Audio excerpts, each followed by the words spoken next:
Bueno, buenas tardes a todos. Espero que estén bien. Los que ya vimos ahorita, que fue a los de cuarto semestre, pues ya nos vimos. A los que son de sexto semestre, pues bienvenidos. Este va a ser el curso de Historia Contemporánea de Europa. Y pues que vamos a empezar. Vamos a empezar primero platicándoles acá una tragedia. Una tragedia al estilo griego. Bueno, no tanto. Pero sí una tragedia. No sé si es tragedia o no, pero sí es algo que es importante aclarar. Sobre todo porque lo estoy hablando con el profe José Luis cuando fue esta selección de curso. Como ya se dieron cuenta, estamos divididos, ¿no? Divididos entre los que son de sexto y los que son de cuarto. ¿Qué ha pasado con esto? Bueno, hasta uno podría suponer que ahí no hay problema porque pues estamos llevando un curso que es, digamos, similar. Nada más que sí, aquí hay una situación. Los que son del nuevo plan, que son los de cuarto semestre, ellos van a llevar 2 historias de época contemporánea, ¿no? Porque así precisamente está marcado en el rediseño y plan de estudio. Y los que son de historia contemporánea de Europa nada más van a llevar uno, porque pues es así como se quedó con el antiguo plan. Les digo, no es tanto una tragedia, pero sí es una cuestión interesante que hay que poner antes de empezar cualquier cosa. Porque, bueno, antes de obviamente la bienvenida y demás. Porque entonces, y esto sobre todo para aclararlo, este curso va a consistir en ver la historia contemporánea de Europa, por lo menos en los siglos XIX, finales del XVIII, siglo XIX y siglo XX. Para los que son de historia de época contemporánea, este curso debería estar dividido en nada más ver el siglo XIX y en el otro ver el siglo XX, en el curso que es época contemporánea 2 o no sé cómo se va a llamar. Y los de historia contemporánea van a ver esto en los 2 resumidos. A lo que voy es que, bueno, vamos a ver aquí el curso completo y a lo mejor uno se va a preguntar, profe, entonces, ¿qué vamos a ver los que después vamos a tener que ver el siglo XX? Bueno, vamos a ver el siglo XX más ampliado. De hecho, este cambio se hizo precisamente por eso, porque se consideraba que ver la historia contemporánea de Europa en un curso, solamente ver el siglo XIX y XX era bastante, pues, apretado. Pero para los compañeros entonces, en este caso, pues no se afligen, o sea, si vamos a ver el curso completo, para los que son de historia contemporánea, para los que son de época contemporánea, pues entiéndase que entonces el curso que van a llevar de siglo XX, pues va a ser más específico, ¿sí? Entonces, esa es la única aclaración, ¿no? Que los de época contemporánea, digamos, van a llevar una segunda parte de este curso donde vamos a ver el siglo XX más a detalle, y los de historia contemporánea no. Van a ver solamente este curso donde vamos a ver pues toda la época contemporánea, tanto los siglos XVIII, XIX y XX, ¿sí? En un curso. No sé si les dijeron o les estoy dando la sorpresa. Sí. Y es algo complicado, les digo, sí, yo la verdad cuando me dijo el profe José Luis, dice, pero es que por la cuestión de los grupos y demás, va a ser así. Entonces dije, no, pues déjeme platico con los chavos el primer día y les aclaro eso, ¿no? Les aclaro que el curso que van a llevar los de época contemporánea, aquí se va a ver los 2 etapas, ¿no? Y los de historia contemporánea también, pero en el caso de ustedes, pues les digo, este curso va a tener todavía un seguimiento. Que no está mal, porque pues es de verlo de esa manera. Y bueno, vamos a ver entonces cómo llevamos precisamente este curso de esa forma. Para que no se confundan, y esto por eso es importante aclararlo de inicio, para que no se confundan, para que no piensen que estamos viendo solamente los que van a llevar época contemporánea del siglo XX. ¿Por qué lo estamos viendo ahorita? Bueno, porque este curso está diseñado más para los que iban a llevar solamente un curso de historia contemporánea, ¿sí? Y eso es todo, pero eso no quiere decir que no se tenga amplitud ya en los temas posteriores. De hecho, sí es una deficiencia de este curso, que el siglo XX se ve menos o se ve más reducido a lo que precisamente se ve en el curso que yo creo que sí van a llevar los compañeros de historia del siglo XX. Sí, de hecho, prácticamente vamos a ver hasta la Guerra Fría, ¿no? Hasta el final de la Guerra Fría, y de una forma también muy, muy resumida. Ok, bueno, aclarando el punto y no sé si hay alguna pregunta respecto a eso.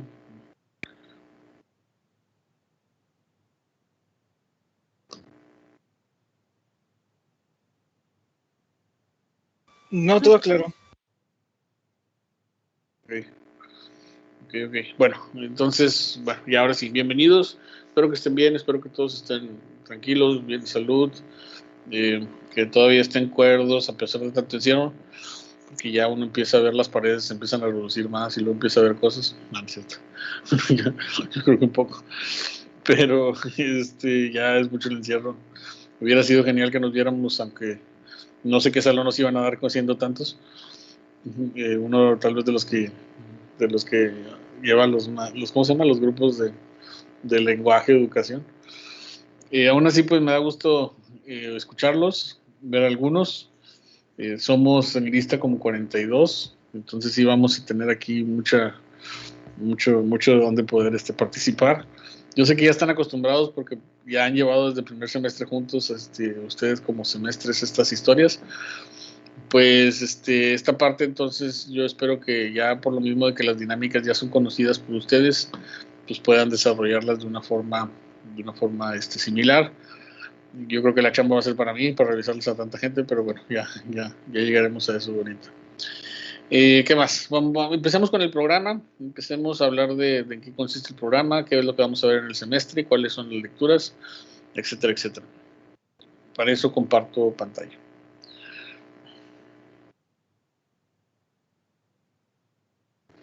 Ok.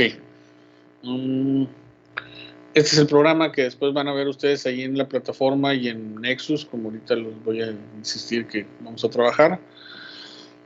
Y les leo por lo pronto lo más importante y relevante de este. Dice, los propósitos. El propósito de esta unidad de Historia Contemporánea de Europa es que el estudiante analice los principales procesos que reconfiguraron el orden establecido en lo político, lo económico y social, haciendo énfasis en las dos revoluciones que simbolizan el paso a esta época.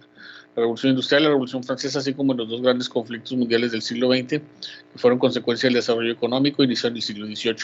Lo anterior con la finalidad de que el estudiante esté en condiciones de explicar las causas y consecuencias de los grandes problemas que aquejan al mundo europeo actual. Esta unidad de aprendizaje forma parte de la línea Historia Universal y se ubica en el sexto semestre y tiene como antecedentes las unidades de Historia Antigua, Historia Medieval y Historia Moderna, las cuales mantienen en relación de continuidad cronológica y se complementan por el análisis que se realiza de los principales procesos económicos, políticos, sociales y culturales. Aplicar estrategias de aprendizaje autónomo en diferentes niveles y campos del conocimiento que le permitan la toma de decisiones oportunas y pertinentes en los ámbitos personal, académico y profesional, mantener una actitud de compromiso y respeto hacia la diversidad de prácticas sociales y culturales que reafirman el principio de integración en el contexto local, nacional e internacional, con la finalidad de promover ambientes de convivencia pacífica y construir propuestas innovadoras basadas en la comprensión holística de la realidad para contribuir a superar los retos del ambiente global interdependiente, que son las competencias generales que se desarrollan en el estudio de esta unidad de aprendizaje.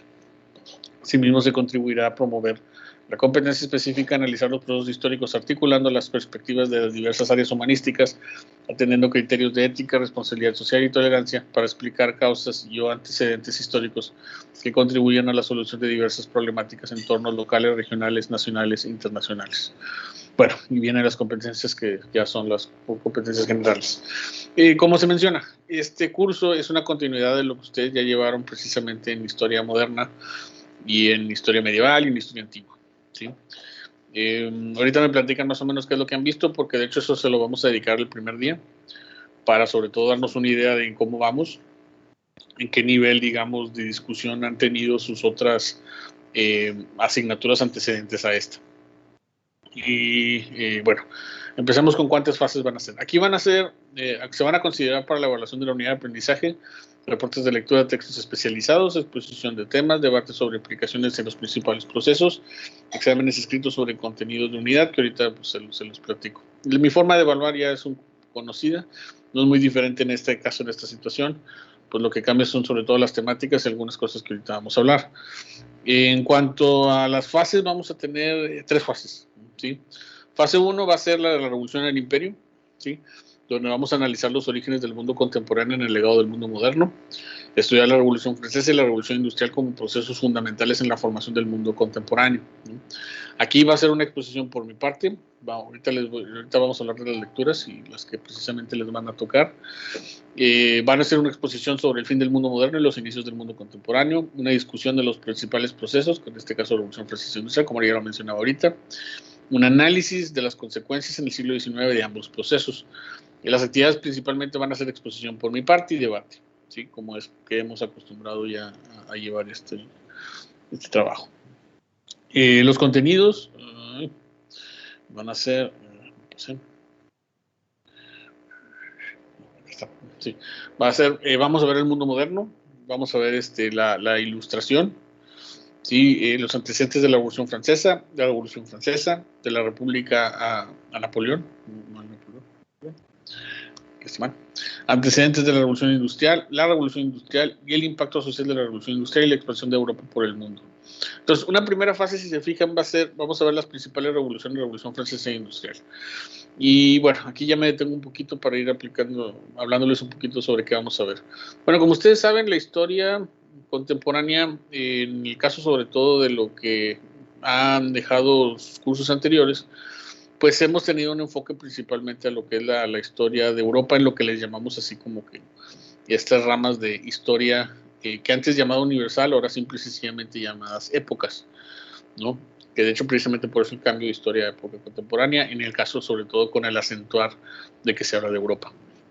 Sí, como ya han visto, pues hemos visto temas sobre todo en cuanto al desarrollo de lo que ha sido el continente europeo, obviamente con influencia muy importante de otras regiones como han sido Medio Oriente, como ha sido el norte de África, en lo que respecta, por ejemplo, al mundo antiguo, y el mundo medieval, obviamente sí también enfocándose en lo que es Europa.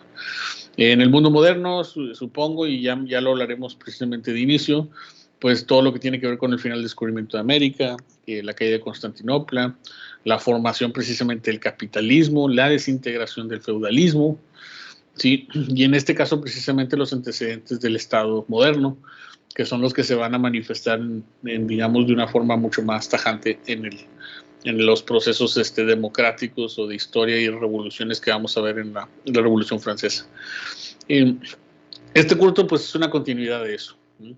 Es una continuidad de lo que ustedes vieron ya con lo que es la formación de la Europa en sus diferentes etapas, ¿sí? Estas etapas que también en algún momento se desarrollaron para como tener una idea clara de lo que se habla cuando se menciona Europa en diferentes, digamos, fases, ¿sí? No todos están de acuerdo recientemente en hablar de historia antigua o dividirla de la historia clásica, pero bueno, así es como prácticamente se ha visto. Entonces aquí un poco hay que entender que la historia de Europa también es algo que todavía está en construcción, ¿no? Le llamamos historia contemporánea a esta etapa de la historia porque es una forma en que se ha hecho una historia que se menciona que a partir de estas dos revoluciones es que se ha tenido un énfasis importante a entender al mundo de una forma distinta. Lo otro que es importante precisamente para entender en esto es que aquí es eso, ¿no? Este es un curso donde vamos a ver una forma de apreciar la historia contemporánea. Yo ahorita que estaba con los chavos en Asia contemporánea les digo que la Asia contemporánea, al igual que la historia contemporánea, o sea, la historia contemporánea en general del mundo, marca una énfasis en cómo hemos estudiado la historia. Sí, y sobre todo la Revolución Francesa Industrial, porque a partir de ahí es que lo que antes llamábamos que era una historia esencial, que era la historia política, sí, y económica, ya ha cambiado. Por ejemplo, en algún momento se pensaba que la única historia importante era la historia como tipo diplomática, tipo política, que hablaba de las personas importantes en materia política. Y luego llega la Revolución Industrial y te dice que no, que los procesos económicos se deben ver, la historia se debe ver bajo los procesos económicos. Pero luego llega la Revolución Francesa y unos interpretan, no, la Revolución Francesa no solamente es política, también es vida cotidiana, también es cultura. Y luego llega el siglo XX y te dice, no, pero también hay sociedad, también hay psicología. No sé si me explico, la historia contemporánea cambió la forma en que vemos los procesos históricos en diferentes disciplinas, ¿no? No es que ustedes hayan visto solamente no me refiero a eso. La historia anterior a la historia contemporánea bajo un solo punto de vista. Pero esos puntos de vista que fueron apareciendo y reinterpretando la historia aparecieron precisamente con estas dos revoluciones con las cuales vamos a iniciar. Por eso este curso, hasta cierto punto, y es algo que yo les pido comprensión, véanlo como una forma de apreciación de cómo estas revoluciones cambiaron la forma en que vemos la historia, no tanto en aprender la historia a través de sus cursos. Igual está historiografía, y los que van a llevar historiografía van a aprender un poco de eso, pero a lo que me refiero es que este curso es tanto aprender lo que pasó en ese tiempo, como aprender cómo cambió la forma en que se hace historia a partir de ese tiempo. De hecho, soy profesor de historia contemporánea, conozco lo básico y vamos a ver lo esencial aquí, pero no por eso quiere decir que vamos a ver todo, ¿sí? Porque precisamente es un universo tan grande de conocimiento histórico el que se crea en esta época, que pues una sola persona no podría aplicar todo el conocimiento para saberlo. Esto lo digo con la idea y con la forma para que ustedes tengan eso, de que el curso es tanto una forma de ver la historia como de ver cómo se construyó la historia. Sí, y eso creo que va a ser bien interesante, por eso también es importante entender que los libros que vamos a ver son una forma en que se ha visto esta historia, pero no es la historia absoluta de la historia contemporánea, ¿sí?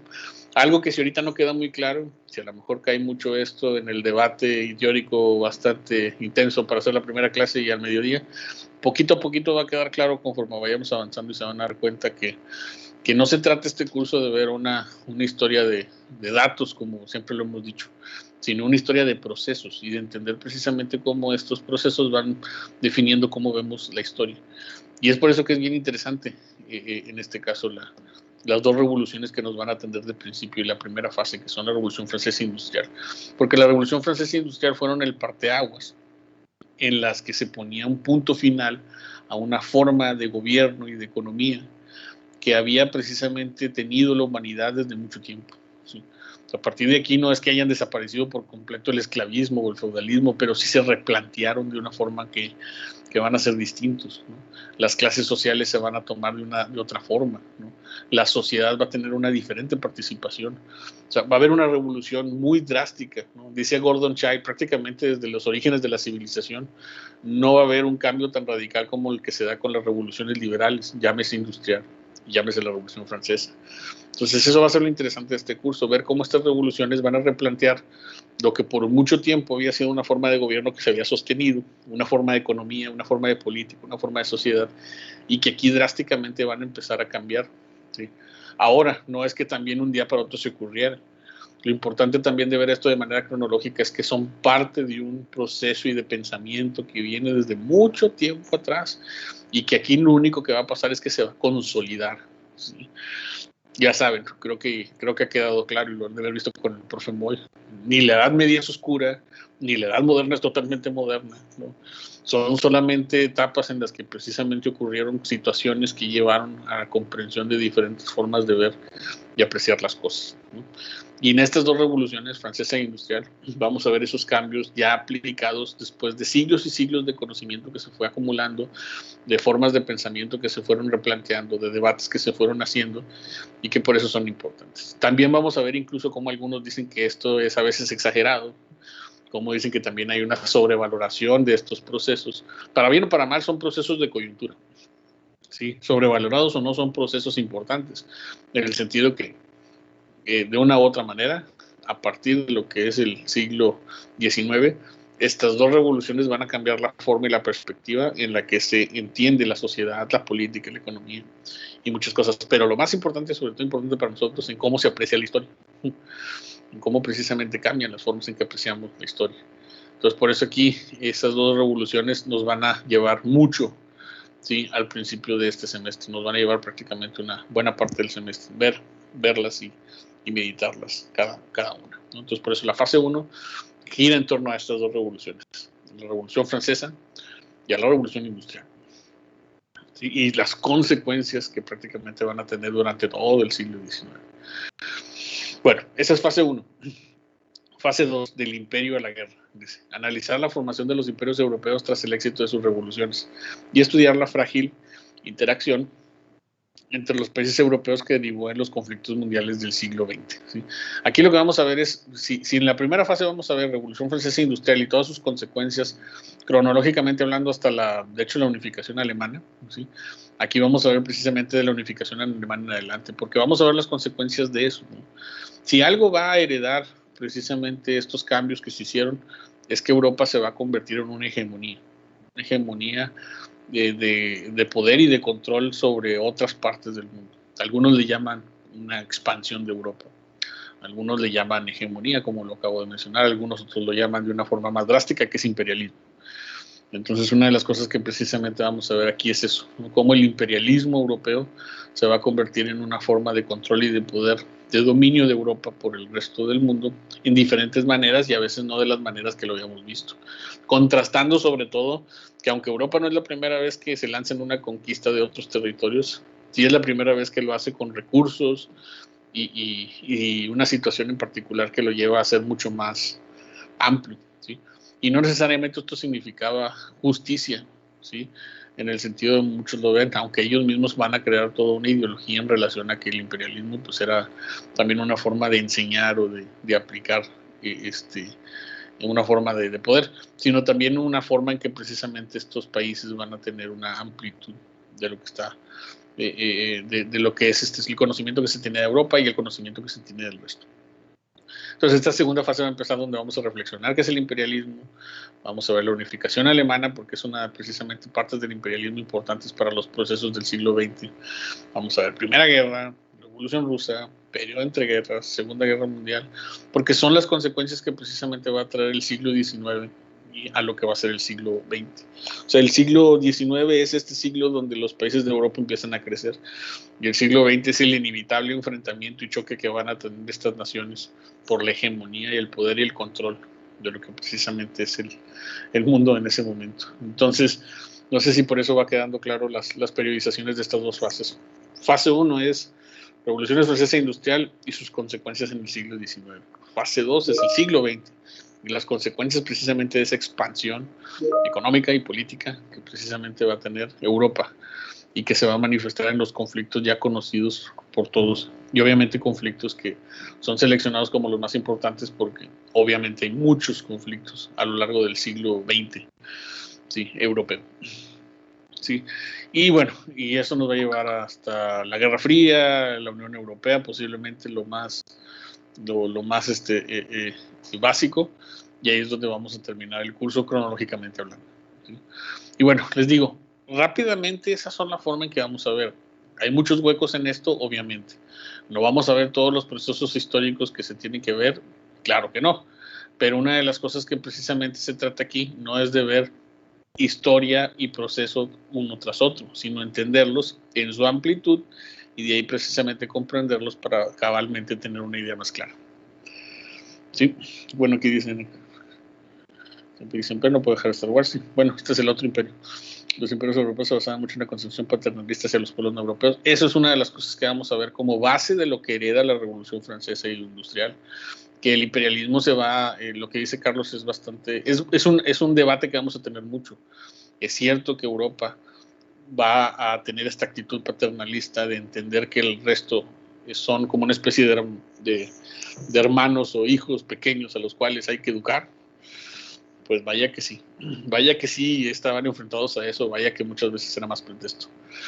Dice, por lo menos esa justificación usaban. Sí, esa es la idea que quiero que veamos. Eso que dice Carlos es bien interesante en el chat, porque sí, es esa la discusión.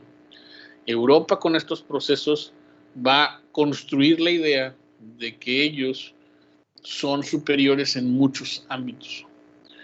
Actualmente ese debate se ha puesto en duda de una forma que tiene que ver con los famosos estudios subalternos y los coloniales. Pero es bien interesante entenderlo desde su punto de vista porque pues hasta cierto punto ellos tenían una idea que estaban tratando de ampliar, lo cual precisamente les llevaba a entender que como civilización, ¿no? Sobre todo Europa, pues el resto no estaba a su altura. Aunque lo que es cierto es que también era una forma de justificar el poder y control y dominio que van a buscar sobre otros territorios.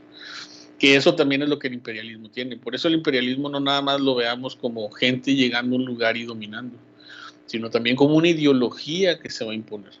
Hobsbawm le llama, de hecho, imperialismo social. Sí, dice, imperialismo no solamente es el control económico de un puerto o crear un protectorado, dice, imperialismo también es un desfile en las calles de Inglaterra, frente a la reina, donde se demostraba poder. Imperialismo es cuando a los sudafricanos les impusieron tomar el té a la misma hora que los toman los británicos. Imperialismo es la devoción a la reina que tienen en todas partes de la Commonwealth, ¿no? Entonces, eso es imperialismo, ¿no? Es una definición más amplia que solamente control, sino es una ideología que se va a imponer.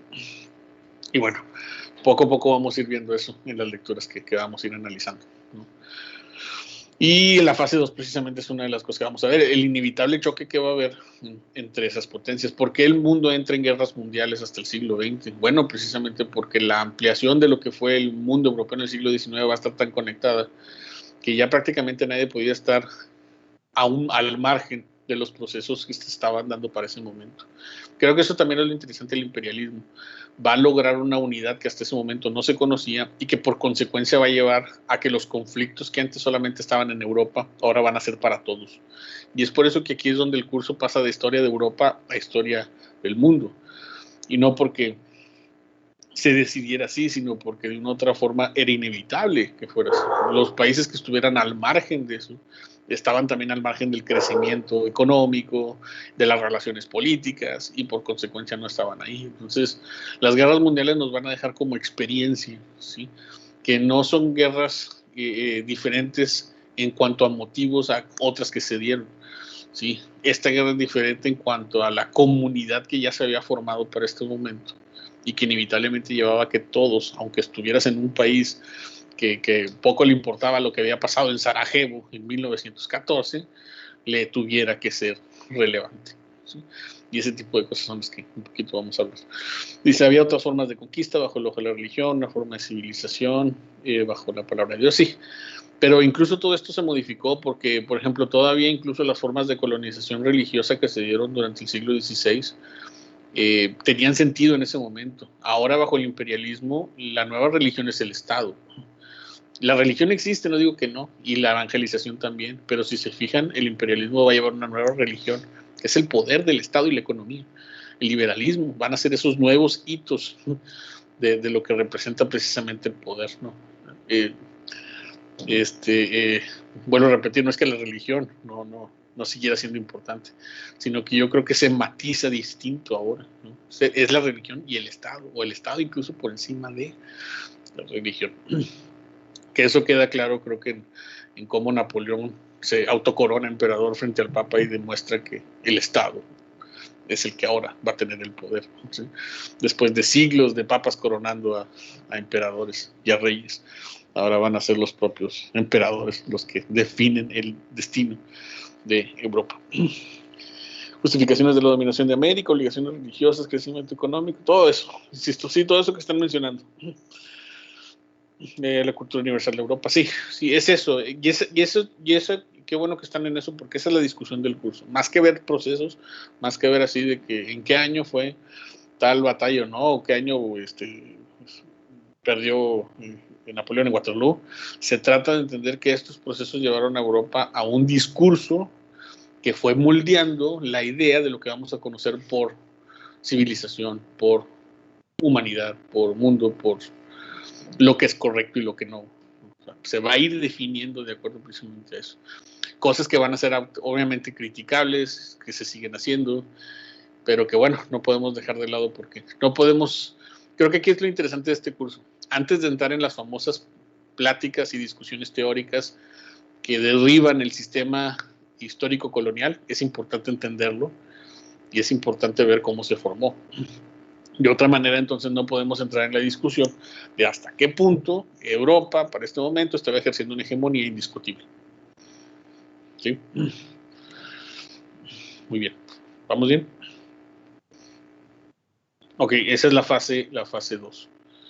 del imperio a la guerra. Y la fase 3 pues, va a ser el producto integrador. Dice, el alumno realizará un ensayo crítico sobre una problemática actual del mundo europeo que tenga sus orígenes en alguno de los procesos analizados de la unidad de aprendizaje. Para su elaboración considerar los criterios que se establecieron previamente para su evaluación. En el caso precisamente del producto integrador, sí, antes de entrar en detalle, la verdad es que aquí somos bastantes. Entonces, yo aquí sí les voy a pedir, en otro momento no se los pediría, pero de otra manera sí hay que hacerlo para poder ver todos los contenidos y para que ustedes puedan exponer de una forma más holgada, que hagan equipos, en este caso pares, ¿no? Hagan equipos pares para el producto integrador. ¿Por qué? Porque imagínense, somos 42 personas. Imagínense cuando sea la exposición final, pues entonces va a ser un delirio. En cambio, si ya hacemos pares y ya nos quedamos entonces con alrededor y aproximadamente 20 participaciones, ya es mucho más fácil dividirlas para la exposición. Entonces, aunque ahora sí voy a ser muy, digamos, determinista en eso, porque ahorita, por ejemplo, les decía en Asia, ahí pueden ser individual o el equipo. Aquí sí les voy a pedir que sea por equipo, pero para el bien de la clase y de la exposición final, ¿no? Y en este caso, precisamente, no nos lleve la mitad del semestre las exposiciones y nos lleven por lo menos un mes aproximadamente verlas en las sesiones que podamos analizar.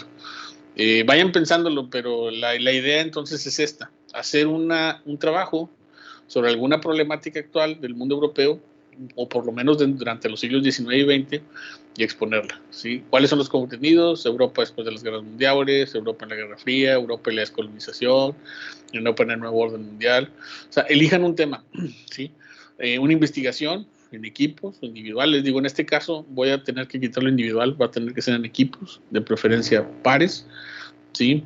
Que incluya mínimo 5 fuentes, referenciales, visuales y o documentales, entregar en formato escrito, mínimo 10 cuartillas, máximo 15, exponer los días indicados, que serían aproximadamente para finales del semestre. O sea, el producto integrador se va a realizar un ensayo crítico sobre una problemática actual del mundo europeo y que tenga sus orígenes en algunos de los procesos analizados en la unidad de aprendizaje. Y para su elaboración considerar los criterios que se establecen previamente para su evaluación. De hecho, este producto integrador ya es el que estaba establecido en el programa sintético.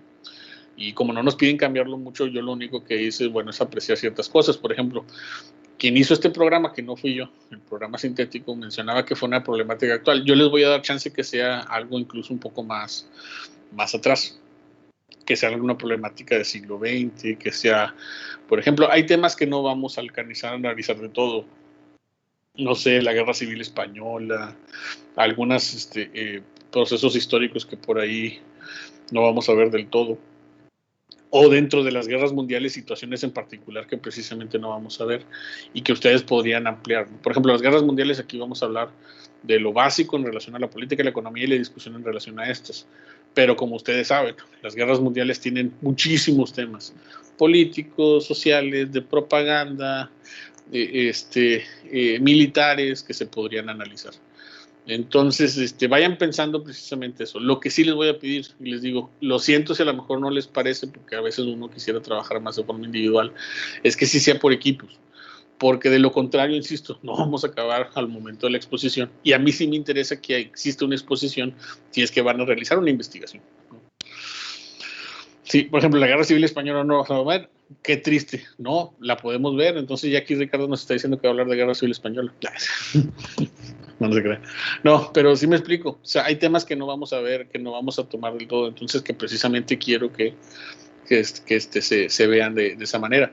¿Por qué, por ejemplo, puede decir el compañero, ¿por qué no veo Guerra Civil Española? No porque no creo que no sea importante, sino porque, como les acabo de decir, estamos viendo 2 siglos en un curso y pues hemos tenido que seleccionar temas más coyunturales que otros.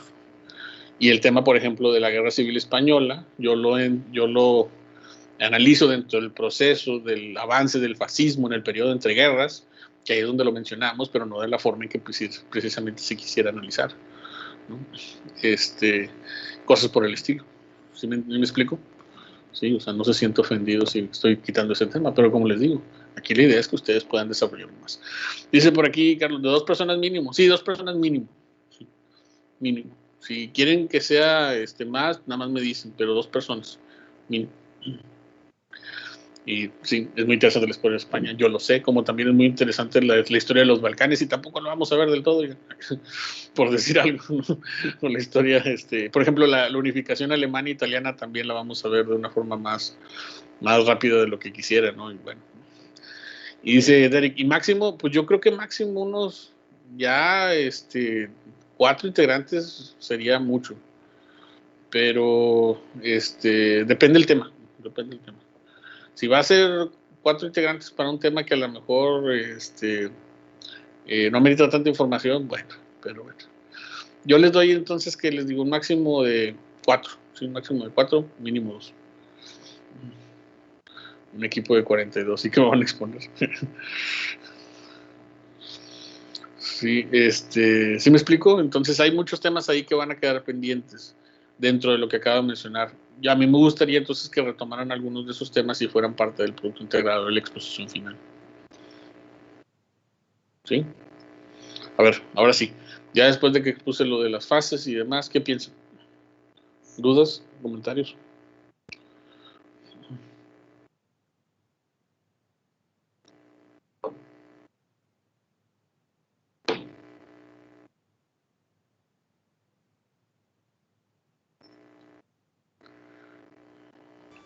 Creo que quedó bastante claro. Okay. Bastante claro y bastante exhaustivo. Sí, muy exhaustivo. Sí, lo siento, la verdad. Por eso la advertencia primera, ¿no? Este es un curso que va a abarcar muchísima información y en tan poco tiempo para lo que es la historia de Europa, imagínense. Simple y sencillamente podríamos, que eso es lo que va a pasar precisamente ya en el futuro de los cursos, analizar la Revolución Francesa y Revolución Industrial en un curso y ya, ¿sí? Por la cantidad de información que se ha hecho. Y creo que por ejemplo, aquí hay 2 procesos en el curso, 2 procesos históricos de los que se han hecho libros que podríamos llenar 2 casas completas, ¿no? Creo que de lo que más se ha hecho historiografía es de Revolución Francesa y de Segunda Guerra Mundial, no me han de mentir. O sea, la cantidad de información que hay sobre esos 2 procesos es enorme. Libros, documentales, películas, o sea, la historia que se ha producido en relación a esos, nada más esos 2 procesos, por pensar en la cantidad de libros que salieron, salen y van a seguir saliendo. Es interesante, es impresionante. Aquí no me pasa como con Asia, que ya ven que en Asia te digo, no, pues es que primero que estén en español, luego que estén en inglés y luego que existe el libro. No, en Europa ustedes saben, la producción histórica en relación a la historia de Europa es inmensa. ¿Sí? Y en relación precisamente a estos procesos, pues no podemos abarcarlos todos como quisiéramos por consecuencia. Entonces, por eso nada más vamos, las lecturas que les voy a poner son lecturas emblemáticas o clásicas en relaciones a los temas que vamos a ver. ¿Sí? Los famosos autores ingleses y franceses como Hobsbawm, Thomson, Peter Burke son los que vamos a ver, pero y porque son clásicos, ¿no? Y porque tenemos que ver, pero ustedes saben que hay otros más que han hablado de estos temas, ¿sí? Eso creo que es algo también importante en relación a lo que vamos a ver en los temas. Véanlos como referentes del tema, pero no como los únicos que lo han escrito en relación a eso y que van a seguir saliendo. Sí. Los rusos también, sí, los rusos sí los vamos a ver, obviamente. De hecho, la Revolución Rusa es uno de los temas que yo le pongo mucho énfasis aquí en el curso. Y a veces me quedo corto porque hay mucho que hablar de Rusia, ¿no? Mucho que hablar de lo que hizo y lo que no hizo. ¿Alguien tiene la mano levantada? No sé si ya entonces, respecto a la forma en cómo calificará el curso, será, digamos, que la misma dinámica que usted nos ha puesto anteriormente de las evidencias y el trabajo final, o va a encargar algo más. Ahí les va, sí, es eso. Van a ser 2 controles de lectura con un 30% cada uno basado en la fase 1, uno basado en la fase 2, ¿sí? Y el producto integrador basado en un 15% de la investigación escrita y un 15% de la exposición. ¿Sí? Una participación, asistencia y 10. Está la ponderación en porcentajes. Sí. Pero sí les estoy pidiendo, les digo, la verdad, olviden ustedes la cantidad que tengo que revisar de productos integradores que van a ser 40. Olviden eso. A mí lo que más me preocupa es la exposición, porque cuando se encarga, creo que un trabajo y un producto integrador, es bastante lamentable que se encargue y que no se exponga. Oye, se esfuerzan mucho para hacer un buen producto integrador y luego el resto de los compañeros no lo vamos a discutir y analizar. al final del semestre, creo que eso es lo que a mí más me abruma. Sí, entonces por eso es que tomé la decisión, ya después de ver la cantidad que somos, que tenga que ser por equipos el producto integrador. Sí, porque la verdad sí me gustaría que le dedicáramos el final del semestre a la exposición de ellos. Entonces, lo único que va a cambiar es eso. En relación a lo demás, es bueno, es un 30% de lecturas, en un control, en el otro control, que son las preguntas que ya más o menos conocen o cómo las hago, que se las encargo, donde yo analizo la profundidad de sus respuestas y análisis que hacen en relación a los temas que les pido. Y pues es eso de principio. Ahora, la próxima clase les voy a pasar las lecturas porque apenas las estoy subiendo. A diferencia de otros cursos, estos no van a aparecer en Nexus, estos van a aparecer en ¿cómo se llama? En Teams, ¿sí? Ahí va a aparecer una carpeta. ¿Por qué? Porque estoy subiendo algunos libros completos que no encontré la forma precisamente de escanear o dividir las lecturas en PDF. Pero les voy a pasar la lista con las lecturas, las páginas que hay que leer de cada libro en cada sesión que nos toque. Por lo pronto, la próxima clase que vamos a tener no es de lectura, es más bien de revisión de qué hemos hecho, ¿sí? Y nuestra primera sesión va a ser sobre qué tanto vimos en el curso de Mundo Moderno, ¿sí? Precisamente para que eso sea nuestra introducción al curso en general. Entonces, de hecho, aquí viene Nexus Contenido, el Mundo Moderno, ¿sí? Esa va a ser la primera sesión. Y la primera sesión próxima clase es, ¿quién les dio Mundo Moderno? ¿El profe Moy, no? Sí, el profe Moy. Sí. Okay. Bueno, entonces, ¿qué vieron con el profe Moisés de Mundo Moderno? ¿Cuáles fueron los principales aspectos, procesos históricos, coyunturas que vieron, lo importante que vieron con él? Lo discutimos y esa va a ser nuestra primera sesión para de ahí pasar a lo que ya vamos a ver nosotros. Digamos, una retroalimentación y también porque los cursos de Mundo Moderno, a veces, dependiendo cada maestro, son distintos en relación a temporalidades, ¿no? Entonces también yo quiero ver qué tanto vieron con Moy, hasta qué punto no. Sí, para también yo de ahí partir en lo que vamos a ver.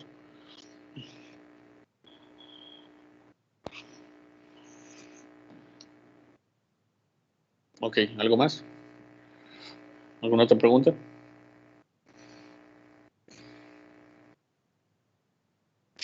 Dime.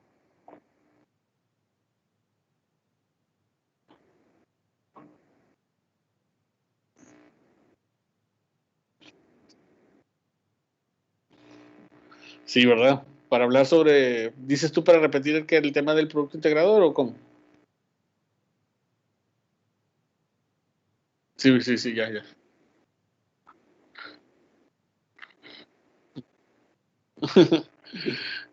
Buena pregunta. Yo creo que pues me voy a basar miren, ya casi los conozco a todos y como el semestre pasado les puse yo más bien ¿cómo se llama? La voluntad de que ustedes se calificaran aquí. Lo que pues voy a tratar de hacer es que pues la participación sea en los medios que tenemos posibles, ¿no? El chat, la participación de una u otra manera, de esta forma. Déjame pensar en algo, porque sí, la verdad, para mí esto es inédito. Nunca había tenido un grupo tan grande, ¿no? A menos que fuera el primer semestre, pero pues ahí es otra la dinámica. Los chavos que van en primer semestre era cuando tenía 3 en la historia y el resto iba a lenguaje, ¿no? Que eso es muy distinto. Y aquí en este caso, pues yo creo que sí, puede ser algo caótico. Lo que podemos hacer es esto, es lo que estoy pensando. Yo exponer hasta cierto punto y dejar una parte de la sesión para las participaciones. Sí, al final. Algo así como una media hora, unos 20 minutos. De que ya terminé, ahora sí, las participaciones. Entonces, digamos que interrumpir lo menos posible la clase mientras pongo para que ustedes tengan un espacio de participación. Eso es lo que se me ocurre, para poder hacer esto fácil y que todos puedan tener oportunidad de participar.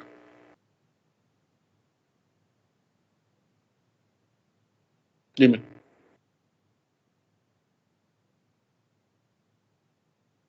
Claro. No, sí, eso lo de las manos siempre lo tomo en cuenta. Y sobre todo por conforme van apareciendo. Sí, vamos a hacer esto de la mejor forma posible. Yo, a los dos grupos confío mucho en las participaciones de todos.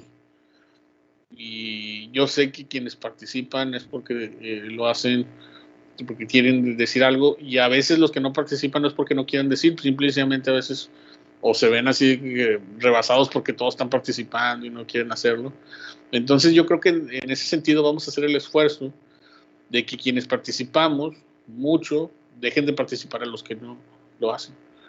Eso es algo que yo también les voy a pedir así de que pues, fíjense, el esfuerzo a veces es para que participen, pero ahora el esfuerzo es para los que participan, no lo hagan tanto y dejen participar a otros. No sé si me explico. Porque a veces eso pasa, ¿no? Es que va a hablar Carlos, ¿y para qué hablo? Entonces, ¿no? Sí, y entonces, pues eso es una de las cosas que a veces sí inhibe a otros participantes. De cualquier forma, recuerden, pues en las circunstancias en las que estamos es lo que se puede hacer. ¿Sí? Si no, ya se me ocurrirán algunas actividades extra, porque por ahí ya también el semestre pasado me habían dicho que faltaba hacer un poquito más visual. Entonces ahí estoy pensando en tener algunos días, cargarles algunas películas y a lo mejor con eso evaluar las participaciones en algunas reseñas de películas o algo por el estilo. Eso puede ser una opción. Profe, de hecho, si así le parece conveniente, puede habilitar como un foro y ahí podemos participar. Muy bien, sí, tiene razón. En Teams, ¿verdad? Se habilitan los foros ahí. Sí, vamos, déjenme pensar bien. Lo que pasa es que a mí me cayó de sorpresa cuando José Luis me dijo esto de... Aquí tengo dos dificultades. Dejen ustedes la cantidad, la situación de la temática que hemos estado hablando. Y yo dije, chale, ¿cómo le hago? Bueno, entonces ahorita yo todavía estoy en planeación de eso. Apenas estoy, de hecho, con esto. Entonces, en el transcurso de la semana ya les platico igual un poquito más de temáticas y actividades que se me pueden ocurrir para la participación. ¿Sí? Ya lo haremos en esa forma. Mesa de debate en el foro. ¿Quién es el malo de Europa? Realmente anglosajones. Algo así. Puede ser algo así como también con memes, ¿no? Como lo hicimos el semestre pasado. En algunos casos, ¿de acuerdo? O con películas. La verdad, películas aquí podría yo encargarles así de... se me ocurre una actividad, pero ya después se las digo, ¿no? Sobre todo para cuando lleguemos a ese punto. De Primera Guerra Mundial y Segunda Guerra Mundial hay montones de películas. Sí, que cada quien agarre una diferente, ¿sí? Y dedicarle un día a hacer así como que reseñas, ¿no? Yo vi esta y es buena por esto, es mala por esto, sí, tiene imprecisiones históricas a morir, ¿no? Sí, pues por el estilo. Esto también podría ser un buen ejercicio. Fíjense, ese ejercicio lo hice con primer semestre el semestre pasado y estuvo padre porque yo les dije, escojan diferentes, no quiero que todos me escojan el pianista, ¿sí? O la lista de Schindler. Y no, de repente sí salieron películas que ni yo conocí. Y yo que yo conocía porque juro a veces haber visto muchas películas sobre guerras, ¿no? Bueno, Arnoldo. Eso de las películas es interesante porque, o sea, del siglo XX en esta situación hay películas que van desde lo super comercial a las producciones enormes hasta lo más depresivo y casi inaccesible que puede dar el cine. Sí, eso de las películas, digo, el semestre pasado a mí se me ocurrió con mi grupo de primer semestre y les dije, incluso les di unas listas, así de que me encontré unas listas de top de películas de Primera y Segunda Guerra. Les dije, escojan de aquí, sí, escojan las que más. Y lo cierto es que cuando también hablamos de cine, en cuestión, por ejemplo, de películas como Guerra, hay que entender que ninguna tiene la verdad, todas son apreciaciones distintas. Entonces, a veces eso puede precisamente ayudar a entender cómo vemos los procesos históricos, dependiendo también quién hace las películas, ¿no? Dependiendo la visión que se tenga de la misma. Bueno, pero les digo, déjenme pensarlo bien. O si ustedes tienen una propuesta, díganme y luego ya vemos como algo más inclusivo en relación a no solamente hablar de guerras, sino hablar de otros procesos. Dice que Orgullo y Prejuicio representa la cultura inglesa. Sí, es una película que me acuerdo que el semestre pasado discutíamos mucho en la clase que tenía. Pero también, por ejemplo, discutíamos películas que a veces tú dices, esas tienen que ver. No sé si se ubica en la película de Tim Burton, El cadáver de la novia. ¿Sí? Claro, sí, claro. Esa película la discutíamos mucho el semestre pasado en clases de historia contemporánea, porque hay una lectura de Hobsbawm donde menciona que en Inglaterra el ascenso de la burguesía se dio afianzado por el ascenso de la nobleza, por el descenso de la nobleza, cuando los burgueses buscaban casarse con los nobles por su alcurnia y la nobleza con los burgueses por su dinero, ¿no? Y si ustedes ubican esa película, es eso. ¿Sí ubican la temática? Sí, que tienen que casarse con un rico, ¿no? Sí, pero ¿qué pasa con el rico? El rico es rico porque... que es un estafador, ¿no? No, es rico porque vende pescado, pero es un tipo que se considera sin clase. Pues es rico, pero sin clase. Y los otros tienen toda la clase del mundo, pero no tienen dinero, ¿no? Entonces ahí había como un choque cultural bien interesante, y eso se da mucho en Inglaterra, precisamente entre las dos famosas cámaras, ¿no? Aquellos precisamente nobles, empobrecidos, porque las tierras habían pasado ya no ser tan rentables, y la burguesía que se dedicaba a cosas que pues pero que eran consideradas inferiores, como ser pastor o vender pescado, ¿no? Pero que enriquecían a la gente como nunca, ¿no? Te fijas, como una película que ni siquiera es animación, stop motion, ni siquiera es película como tal, en el sentido de convencional, se puede sacar un tema así interesante. Sí, les digo, hay la verdad, hay una producción cinematográfica y de series muy, muy positiva. Y lo interesante aquí es hacerlo bajo un punto de vista crítico, ¿sí? Porque la verdad es que muchas veces salen tantas producciones que a veces no vemos, como que nos cegamos, ¿no? No hacemos la crítica conveniente. Yo después les paso el programa, les digo, es que apenas lo estoy subiendo porque le estoy dando correcciones. Bien. Y lo voy a subir con todas las lecturas. Yo creo que ya para la... ¿Cuándo tenemos la otra clase? ¿El viernes? ¿O cuándo? El jueves, profe. ¿El jueves a qué horas? Misma hora, mismo Vaticanal. Ok, entonces el jueves ya les tengo yo creo que ya el programa y las lecturas que vamos a ver. Sí, perdón si no lo he terminado ahorita, pero es precisamente por eso, porque estoy todavía pensando qué vamos a hacer, somos tantos. Ya se me ocurrirá algo más inclusivo para que todos podamos participar y todos podamos tener voz en el curso.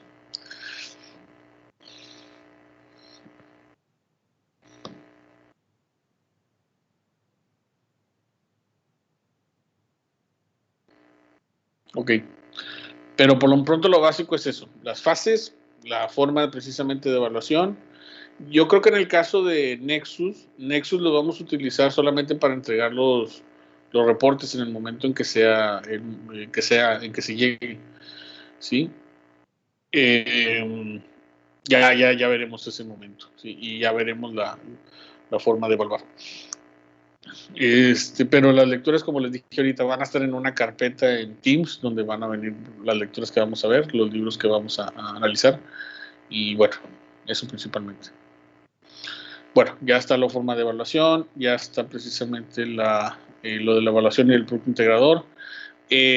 Cuando yo creo que así como les decía ahorita los de Asia, yo creo que les voy a preguntar en 2 o 3 semanas cómo van con eso de si ya tienen grupos, si ya tienen una temática, para que precisamente me vayan diciendo. Por lo pronto, en estas primeras semanas, dediquémonos a, ya saben, la clase del jueves, a la revisión de la historia moderna, y ya las próximas clases a las lecturas que vayamos viendo. Digo, esto del producto integrador, váyanlo pensando mejor, vayan pensando la temática, para después ir armando las mesas para el final y la exposición final.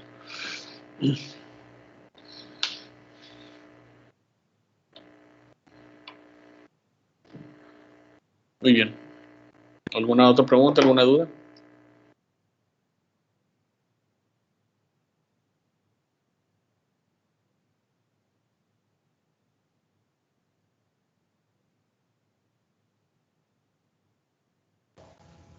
Pues por mi parte no, profe.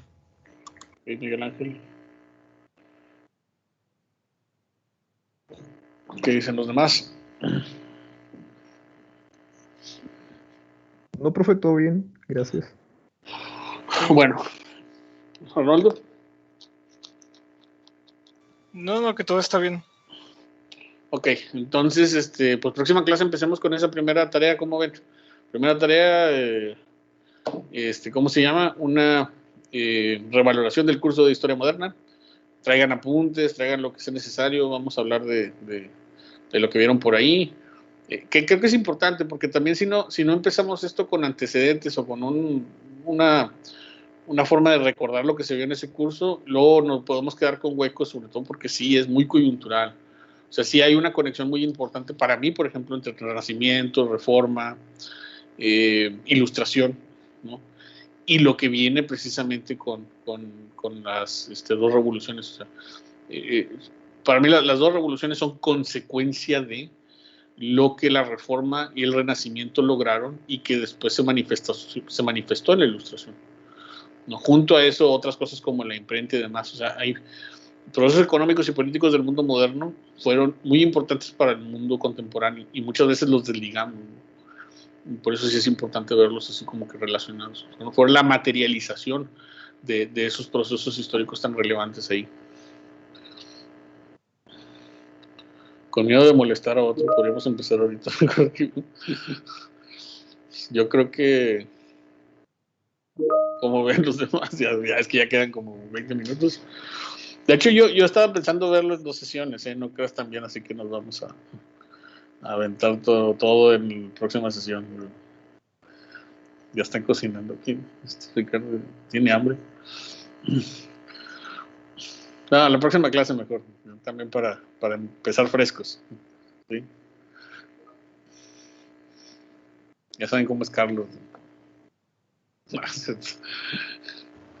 Una disculpa, profe, de antemano por las 8 horas que va a tener a Carlos este semestre. Sí, sus chistes en Asia. No, pues ahora vamos a ver Europa, a ver qué dice de Europa. Profe. Mande. Nada más le aviso, en Europa es peor. Sí, no, pues ya me imagino. Sí, en Asia, pobre de Asia, cómo maltrata la historia de Asia, ¿no?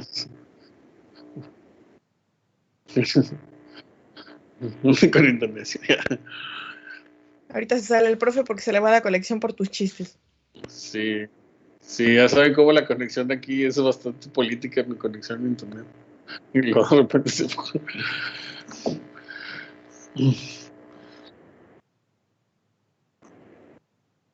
Dime.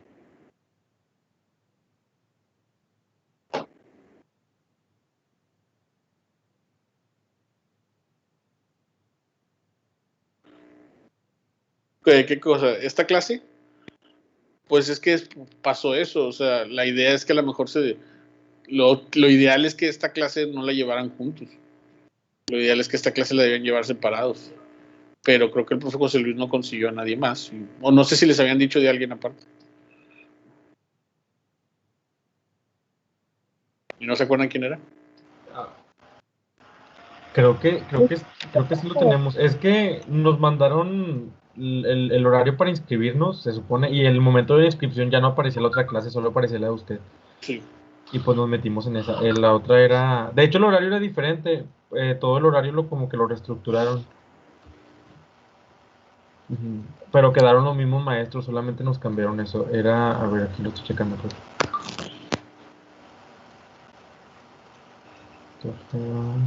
Es que lo ideal es que yo les hubiera dado a los de sexto y a ustedes les hubiera dado otro maestro. Era Luis Enrique Pérez Castro. Era Quique. Perdón, es el maestro Enrique. Quique fue mi alumno, por eso lo dice. Enrique acaba de entrar como profesor, él recién egresó de la maestría, ahorita está estudiando el doctorado, y el maestro José Luis lo integró. Y ahí hubo un cambalache. Lo que pasa es que el maestro José Luis me dio a elegir: o das historia de Europa o das África. Sí.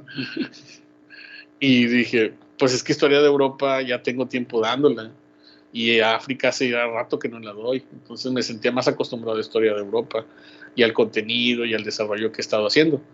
Y entonces me dijo, bueno, entonces le pasó a África a Enrique. Sí, él sufrió la novatada, lo siento, yo por Enrique. Y entonces, pero sí me dijo, nada más que el problema va a ser que como no tengo a nadie que dé la otra Europa, entonces van a tener que fusionar los dos cursos. Y yo, bueno, pues está bien. No, yo también doy Asia, o sea, y 2 Asias. Ya un tercer curso de excentricismo ya. No, de hecho, fíjate, yo hubiera preferido dar África, Europa y las 2 Asias, pero el problema es que también doy los seminarios de investigación y una materia en primer semestre. Yo le dije al maestro, si usted me quita la materia de primer semestre, también doy África, ¿sí? Pero no, la primer semestre la directora no quiere que alguien más la dé, porque dice que luego hay maestros que son muy improvisados, no sé qué. En fin, cosas por el estilo.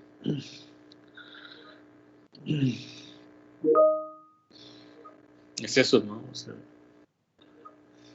nos privó de su sabiduría en África. No, porque la van a llevar con Enrique, y Enrique es buen maestro. ¿Quién va a llevar a África? Nosotros de sexto. Pues ahí está.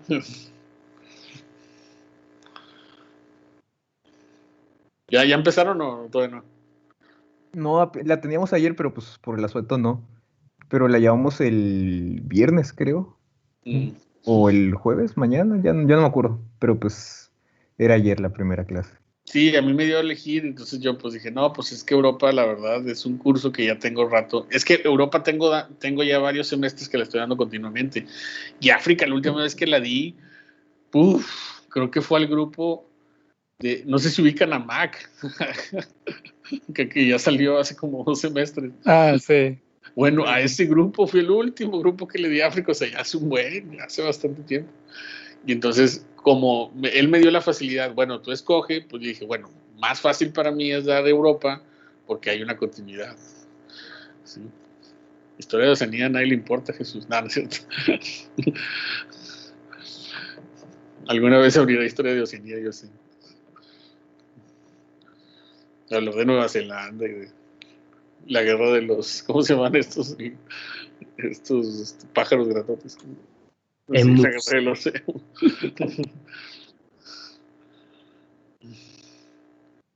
Sí, es lo que dice Diana, no manches, exacto, ya tengo muchos semestres que no doy a África y para mí hubiera sido más complicado volver a ponerme al corriente.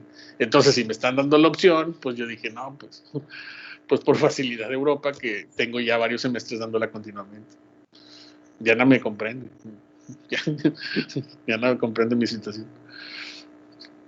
Dime, Diana. Estuve un pelito de mandarle mensaje al profe Luis, al profe Enrique, para preguntarle qué onda, porque me sentía muy perdida y dije, no, pues, qué oso crear ahí una confusión con los maestros. No, él va a dar África. Quique va a dar África. Yo ya le pasé mi programa, ya tiene las lecturas, él me dijo. Entonces, yo a él le di historia de África, entonces yo creo que, no sé si se vaya a basar todo en lo que yo le impartía al maestro, o él vaya a tener su propia visión, pero es un curso muy interesante, qué bueno que se abrió, no importa si yo lo dé o no, qué bueno que se abrió porque sí es un curso muy, muy interesante, historia de África. Les digo, nada más porque acá ya tengo otras materias que dar y pues, oigan, uno también tiene que dormir y hacer otras cosas.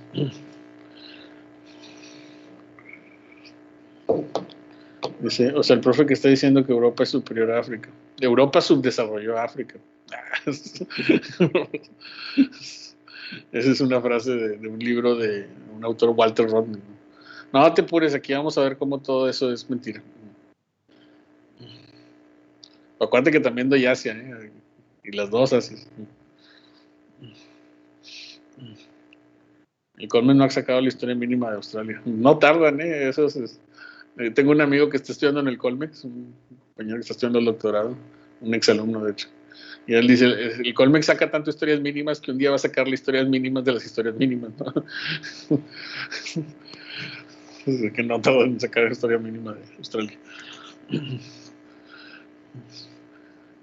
Sí, pues es eso, les digo. Aquí la cuestión fue esa. Entonces, yo la verdad me hubiera querido que se diera África si me quitaban otra materia, pero pues ya, o sea.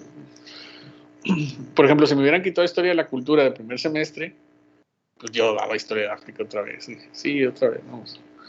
Pero pues, oigan, Carlos quiere todo. ¿Sí?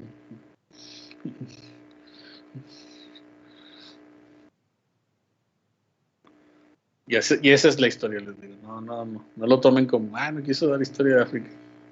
No, qué bueno que se dio. Porque en otro semestre, ¿saben qué pasaba? Ahora Enrique entró y entonces Enrique dijo, bueno, yo la doy. En otros semestres, ¿qué pasaba? Jacobo, ¿quieres dar historia de África? No, no puedo. Entonces no se da. No se daba. O sea, sí, porque ningún maestro quería darla. Sí, así de que si Jacobo no da historia de África, entonces simple y sencillamente no se abría. Sí, entonces eso es lo que pasaba en otros semestres. Si yo no daba historia de África, entonces el curso no se abría. Punto.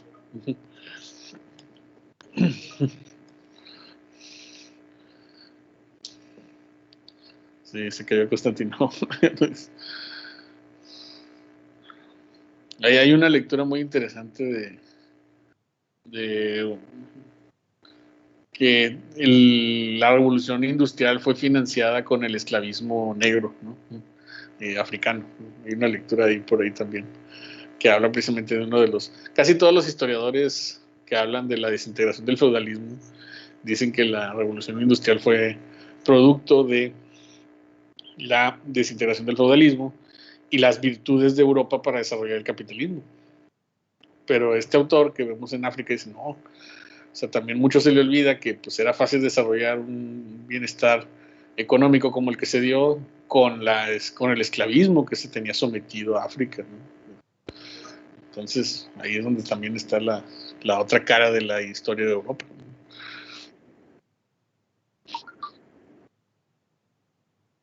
Exacto. Exacto. Sí, hay una crítica muy fuerte de este historiador Walter Rodney a los historiadores clásicos de la Revolución Industrial, porque él dice, ninguno considera que la Revolución Industrial también se sustentó en el esclavismo negro, en el esclavismo africano. Y no lo hacen precisamente porque quieren ver las virtudes de Europa. Mande. Creo que es algo como que todos sabemos, pero que no lo mencionan en Europa. Sí, entonces esas son las cosas que... Y esas son las cosas que hay que tomar en cuenta cuando estemos en el curso. O sea, todavía hay visiones muy apologéticas, muy idealistas de la historia de Europa que no hemos sabido desarraigar. ¿Sí? Y uno es esa, ¿no? O sea, la Revolución Industrial también fue gracias al sometimiento en el que Europa sumió a muchas otras naciones. Y eso no se menciona. Y la Revolución Francesa también a veces se le toma en consideración como un parteaguas en la democracia mundial, pero hay que recordar que no llegó a todas partes. Eso es otra cosa que se menciona también. Entonces esas cosas también hay que decirlas en el curso, cuando lo estemos llevando. Pero bueno, yo espero que les vaya bien ahí con el profe Kiki, ahí en Historia de Europa. Ya si no, díganme, yo lo regaño. No, sí lo regaño.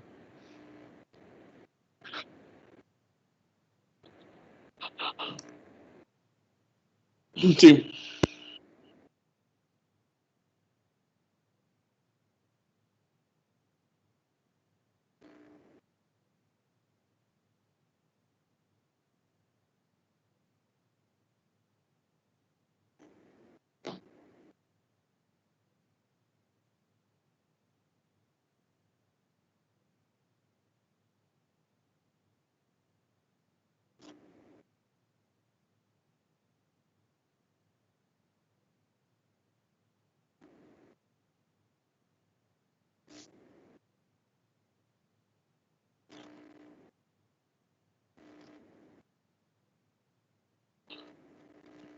Pero ¿cómo crees que eso influye en la falta de medios, o en este caso de videojuegos?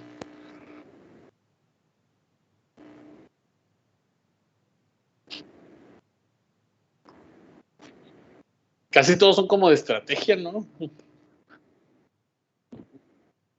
Sí.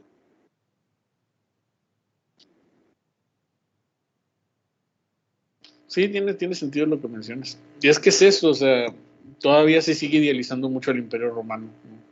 Como una civilización que, pues clásica, ¿no? Esta idea pues, que pertenecemos a la civilización culturalmente hablando, lo cual también tiene sus asegúnes, porque eso de pertenecemos también es apropiarnos de algo que puede ser muy distinto a lo que creemos. Fíjate que esa es una de las cosas que vamos a ver precisamente también en esta parte del curso, porque sobre todo quien creo que le da un nuevo giro o una nueva revitalización al estudio de lo clásico es Napoleón. Recuerden que con él viene lo neoclásico, de hecho lo tienes atrás, y sobre todo lo tienes atrás con el Arco del Triunfo, que es precisamente también un elemento a la manera de Roma, ¿sí?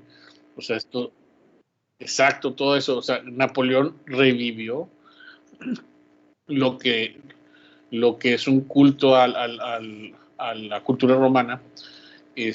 No que no haya tenido impulso antes de él, pero definitivamente lo llevó a otros niveles, ¿sí? Y después de Napoleón, el mundo mismo también se tragó esa idea, ¿no? Y las formas, precisamente, en la arquitectura es donde más se nota, ¿no? Ustedes vean el Palacio de Gobierno aquí de Nuevo León, o sea, con sus columnas, con sus alegorías y musas,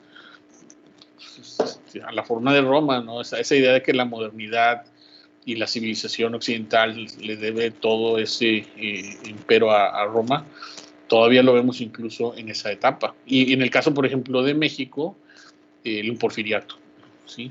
Por lo que representa en el sentido del afrancesamiento, y el afrancesamiento por parte de Napoleón, de lo que hemos estado hablando. No sé si ven digamos, el salto de cosas, ¿no?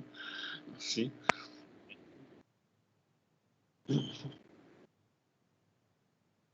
Tiene nada que ver, exacto. Y en cambio tú ves el Paseo de la Reforma, que es una copia de los Champs-Élysées, de los Campos Elíseos, que a la vez era de las antiguas vías romanas que llevaban a la ciudad. ¿Sí? Sí, las glorietas, ¿no? Que le llamaban estas vías así gloriosas donde entraban los legionarios, ¿no?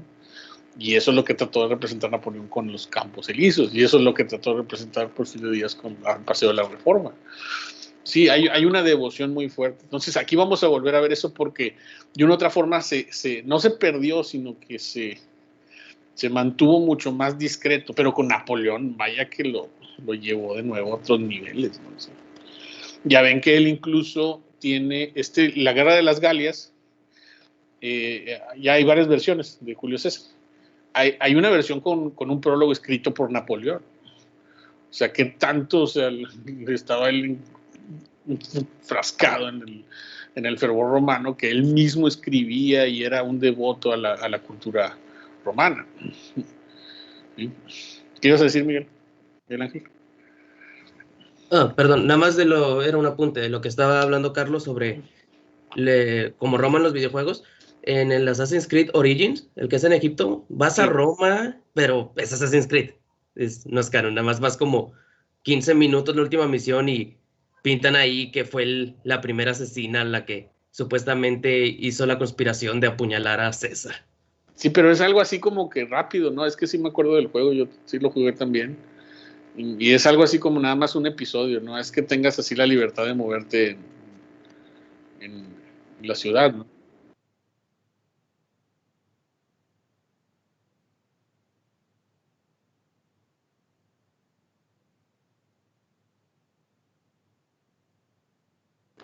Fíjense que lo que pasa es que vuelvo a insistir que ya si nos ponemos en ese punto, insisto que lo que conocemos de Roma muchas veces es vía los franceses glorificaron, sobre todo durante la época del neoclásico.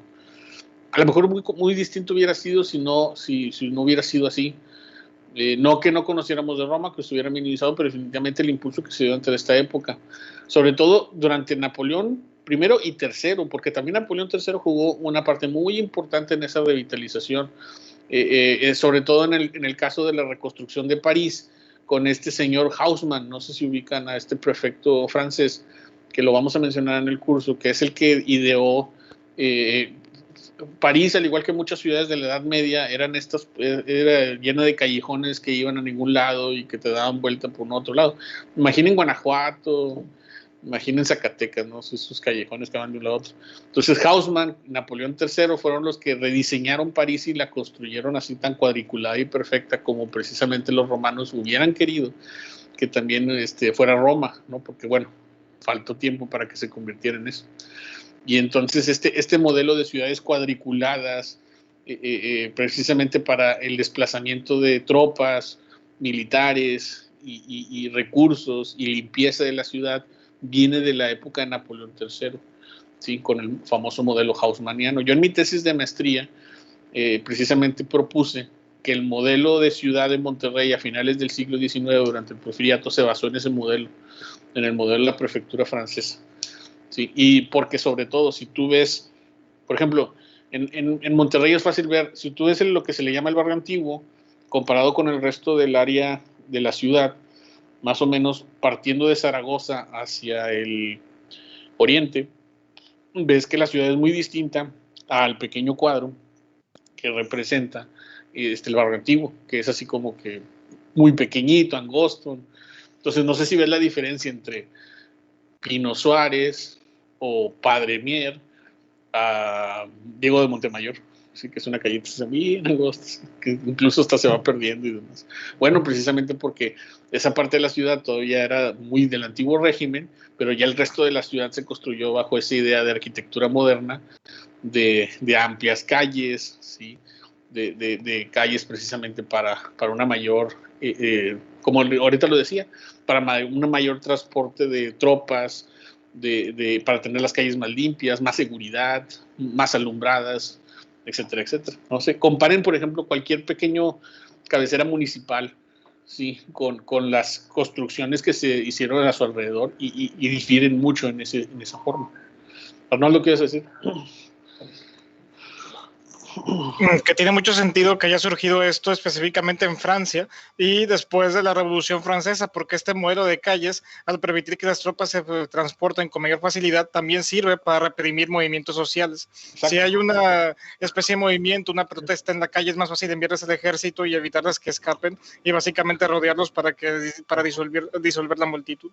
No, y fíjate lo que decía Haussmann, este precisamente personaje que dio eso. A mí me gusta mucho porque cuando leí su libro sobre cómo se remodeló París después de la prefectura francesa de Napoleón III, hay una frase que me quedé así de que no, hombre, o sea, todo tenía que ver con precisamente eso que mencionaba Arnoldo, reprimir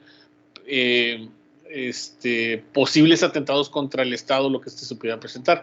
Y él decía una frase: ¿por qué construimos las calles tan rectas y cuadriculadas? Porque las balas no saben girar a la derecha. ¿Se entendió? Está fuerte. Está fuerte la frase. Sí. Cuando escuché la frase dije, ay, canijo, esto es orden y control, o sea, el positivismo en su máxima expresión. ¿Sí? O sea, la idea precisamente de que lo importante para el progreso es el orden. Y ustedes saben que esa fue la idea que todo el siglo XIX va a retumbar, producto precisamente de este liberalismo que vamos a ver. Ahí es donde está la clave, de hecho, el famoso positivismo, el orden y progreso, ¿sí? Esa idea de que se tiene que tener control y digamos, un orden sobre la población para poder llevarlas a otro nivel, pues es lo que convirtió que estas sociedades fueran tan ampliamente represoras, ¿no? Y esa frase de Haussmann a mí les digo, hasta sentí frío en la espalda, ¿no? Es que las balas no saben girar a la derecha. Pues en un callejón te escondes, pero en una calle perfectamente delineada, das un balazo a alguien y se acabó. Y se acabó el crimen, y se acabó el intento de represión, o lo que fuera. Y bueno, sí. O sea, que las calles en Monterrey tienen baches porque los carros no vayan tan rápido. No, ya te estás yendo ahí a la ineptitud del Estado, ya te estás adelantando. En tiempos pero chéquenlo, por ejemplo, yo lo veo mucho en los mapas porfirianos del siglo de 1910, por ahí, que es cuando ya empiezan a hacerse estos mapas. No, las calles, si quieren un día les muestro algunas imágenes que tengo de mi tesis.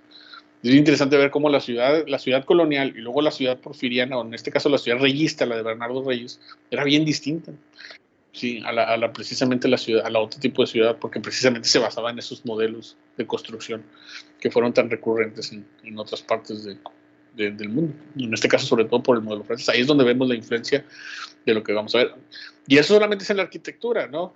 Por decir algo así rápido y elemental. Mucho de lo que vamos a hablar se va a manifestar en cómo también la Revolución Francesa, porque al final Napoleón era el heredero de la Revolución Francesa, también lo manifestó en la política, en el Código Civil, en la libertad de expresión, que esas cosas no existían. El famoso Código Civil napoleónico también es el parteaguas del Código Civil de muchas sociedades actuales. Sí, junto con la Carta Magna, la Declaración de los Derechos del Hombre, las constituciones que se crearon en ese momento. Pero creo que Napoleón tuvo la visión de no solamente ver los poderes más arriba, sino también más abajo, y por eso el Código Civil está tan interesante. Y por eso Napoleón también es una figura bien interesante. Y ese es un personaje que aquí en el curso vemos, y a mí me gustaría que viéramos más, porque Napoleón también es uno de esos personajes para mí contradictorios, ¿no? Muchos lo ven como un dictador y lo comparan con Hitler y lo comparan con otros, que con los anticristos famosos. Y la verdad, no, yo creo que Napoleón era alguien bien distinto, ¿no? Como muchos historiadores lo ven, él fue el que terminó con el feudalismo en Europa, ¿sí? Y muy a pesar precisamente de lo que se crea, él sí tuvo ambiciones imperiales, a lo mejor esas fueron las que hicieron que su legado se vea tan tenebroso. Pero en general él fue alguien que siempre trató de permitirle al pueblo que tuviera voz. Es bien interesante que cuando él llega emperador lanza un plebiscito. ¿Qué emperador lanza un plebiscito? Pues nadie, te haces emperador y se acabó. Él se lanza emperador y le dijo a la gente, ¿quieren que sea su emperador?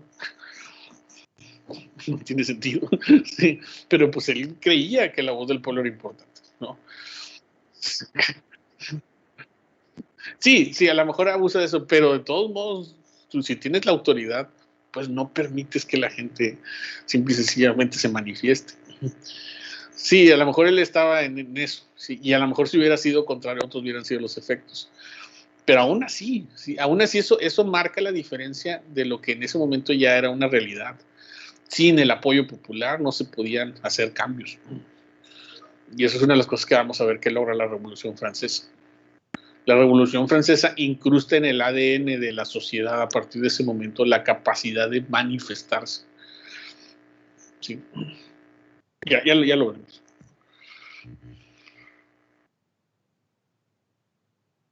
No estoy diciendo que fuera un tipo genial, nada más estoy diciendo que es un tipo contradictorio, ¿eh? Porque dice Derek, no, pues sí, yo sé que hizo cosas atroces. Y no nada más eso, sí, hay otras cosas también.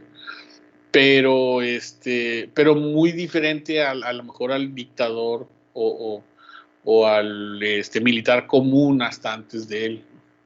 Sí, él todavía, pese a todos eso, para mí Napoleón estaba en esa coyuntura, entre ser un militar del antiguo régimen y ser un militar del nuevo régimen. Tenía cosas del antiguo régimen como esas, tenía esas cosas del antiguo régimen como que querer generar un legado, pero tenía cosas del nuevo régimen como respetar, crear instituciones y la voz del pueblo. Muy difícilmente alguien más podría tener esas digamos, características. Y por eso es un personaje que es totalmente interesante. Alguien me decía por ahí, no sé si ubican a Stanley Kubrick, él murió sin poder hacer una biografía de Napoleón porque le interesó bastante. Y vaya que hubiera sido una película muy interesante, sobre todo bajo el punto de vista de Kubrick. Y creo que nadie más se ha atrevido a hacerlo porque es un personaje que en el momento en que hagas una película de él, por lo menos de una envergadura, yo sé que hay muchas películas de él, pero de una envergadura así importante, va a traer muchas contradicciones, porque era un personaje muy contradictorio. ¿Sí?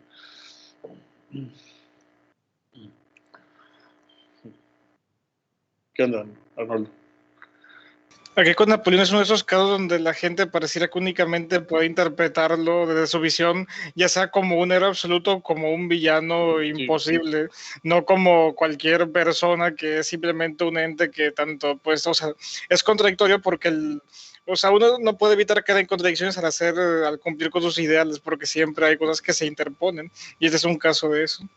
Es un caso muy común. De hecho, pocos biografías en las películas hacen eso. Una de las cosas, por ejemplo, que a mí me choca del cine mexicano. El cine mexicano tiene buenas películas, pero si se fijan, para hacer biografías somos malos. ¿Sí? Las biografías en México, o sea, películas biográficas son malas. O si alguien se acuerda de una buena, dígame, pero por lo general las biografías en México son malas, porque o hacemos demonios absolutos o héroes incomiables. Entonces, por ejemplo, ¿cuántas películas de Juárez no hay? No sé si les ha tocado ver algunas, y ay Dios, o sea, ¿cómo se llama? Luego encima que muchas intentan ser casi que más telenovelas que intentos de representaciones históricos. Son apologéticas las películas Sí. de Juárez. Exacto, son demasiado apologéticas. Yo no soy antijuarista antes de que empiecen con algo por el estilo.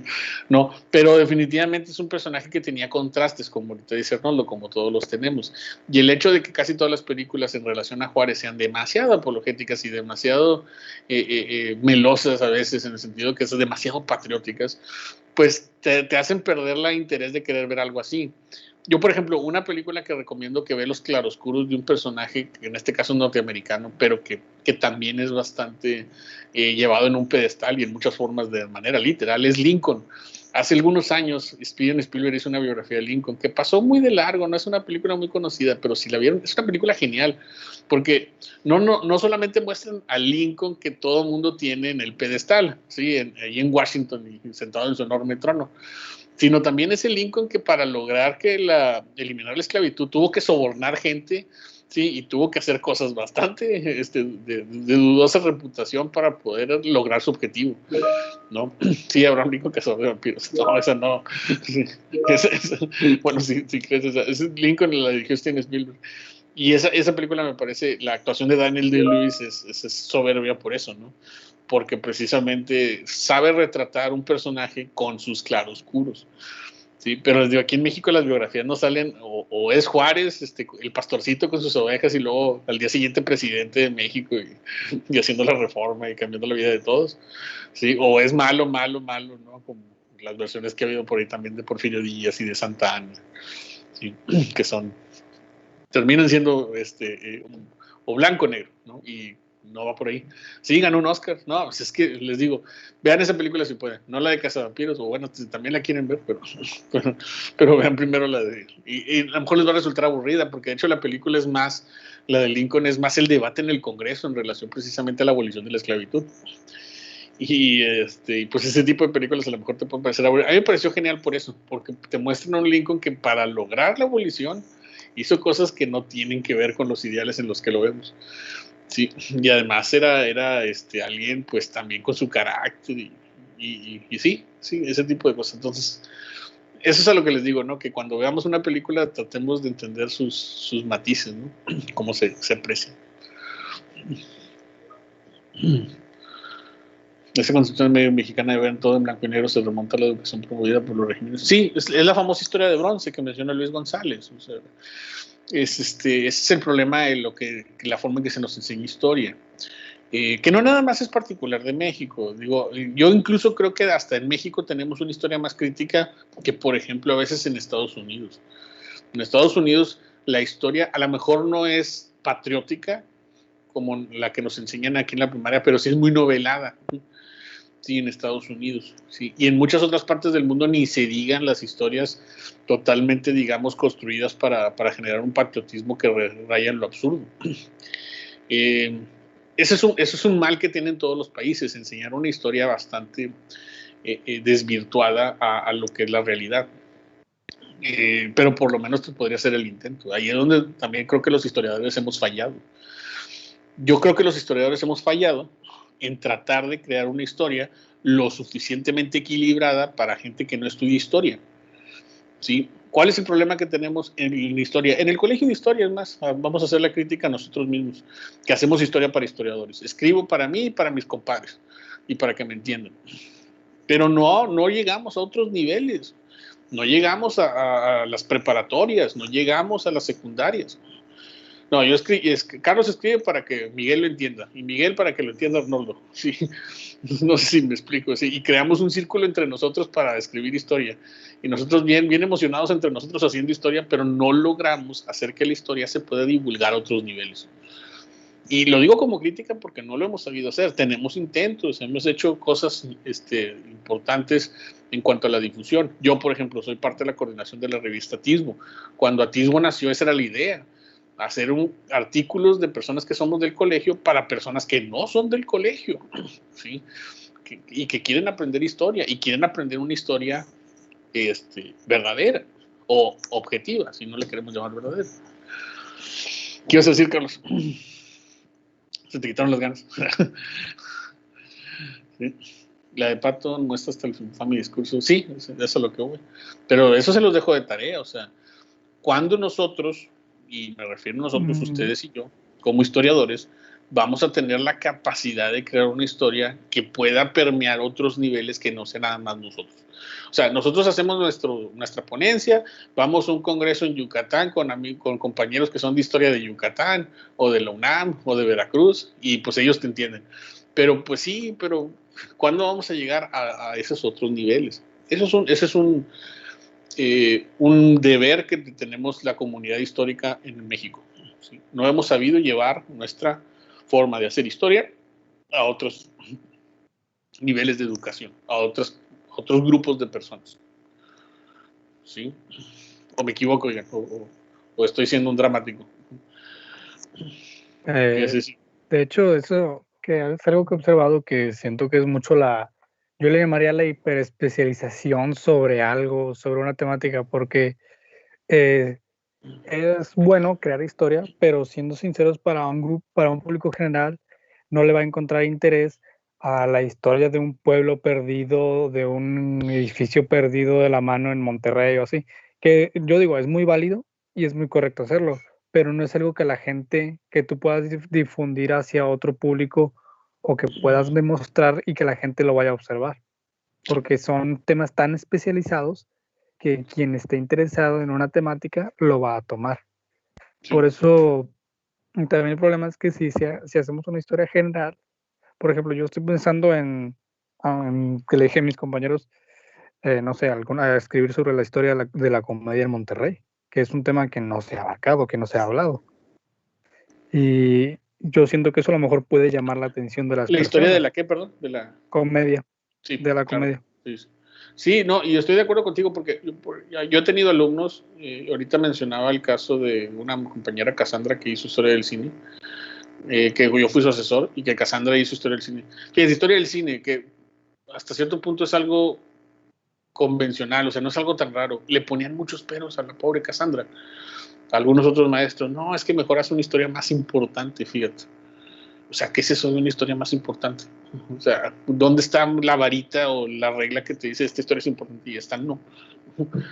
Sí, y ella, yo me acuerdo que llegaba casi llorando, pero ya quiero renunciar, profe, porque me dice que esto no sirve. No.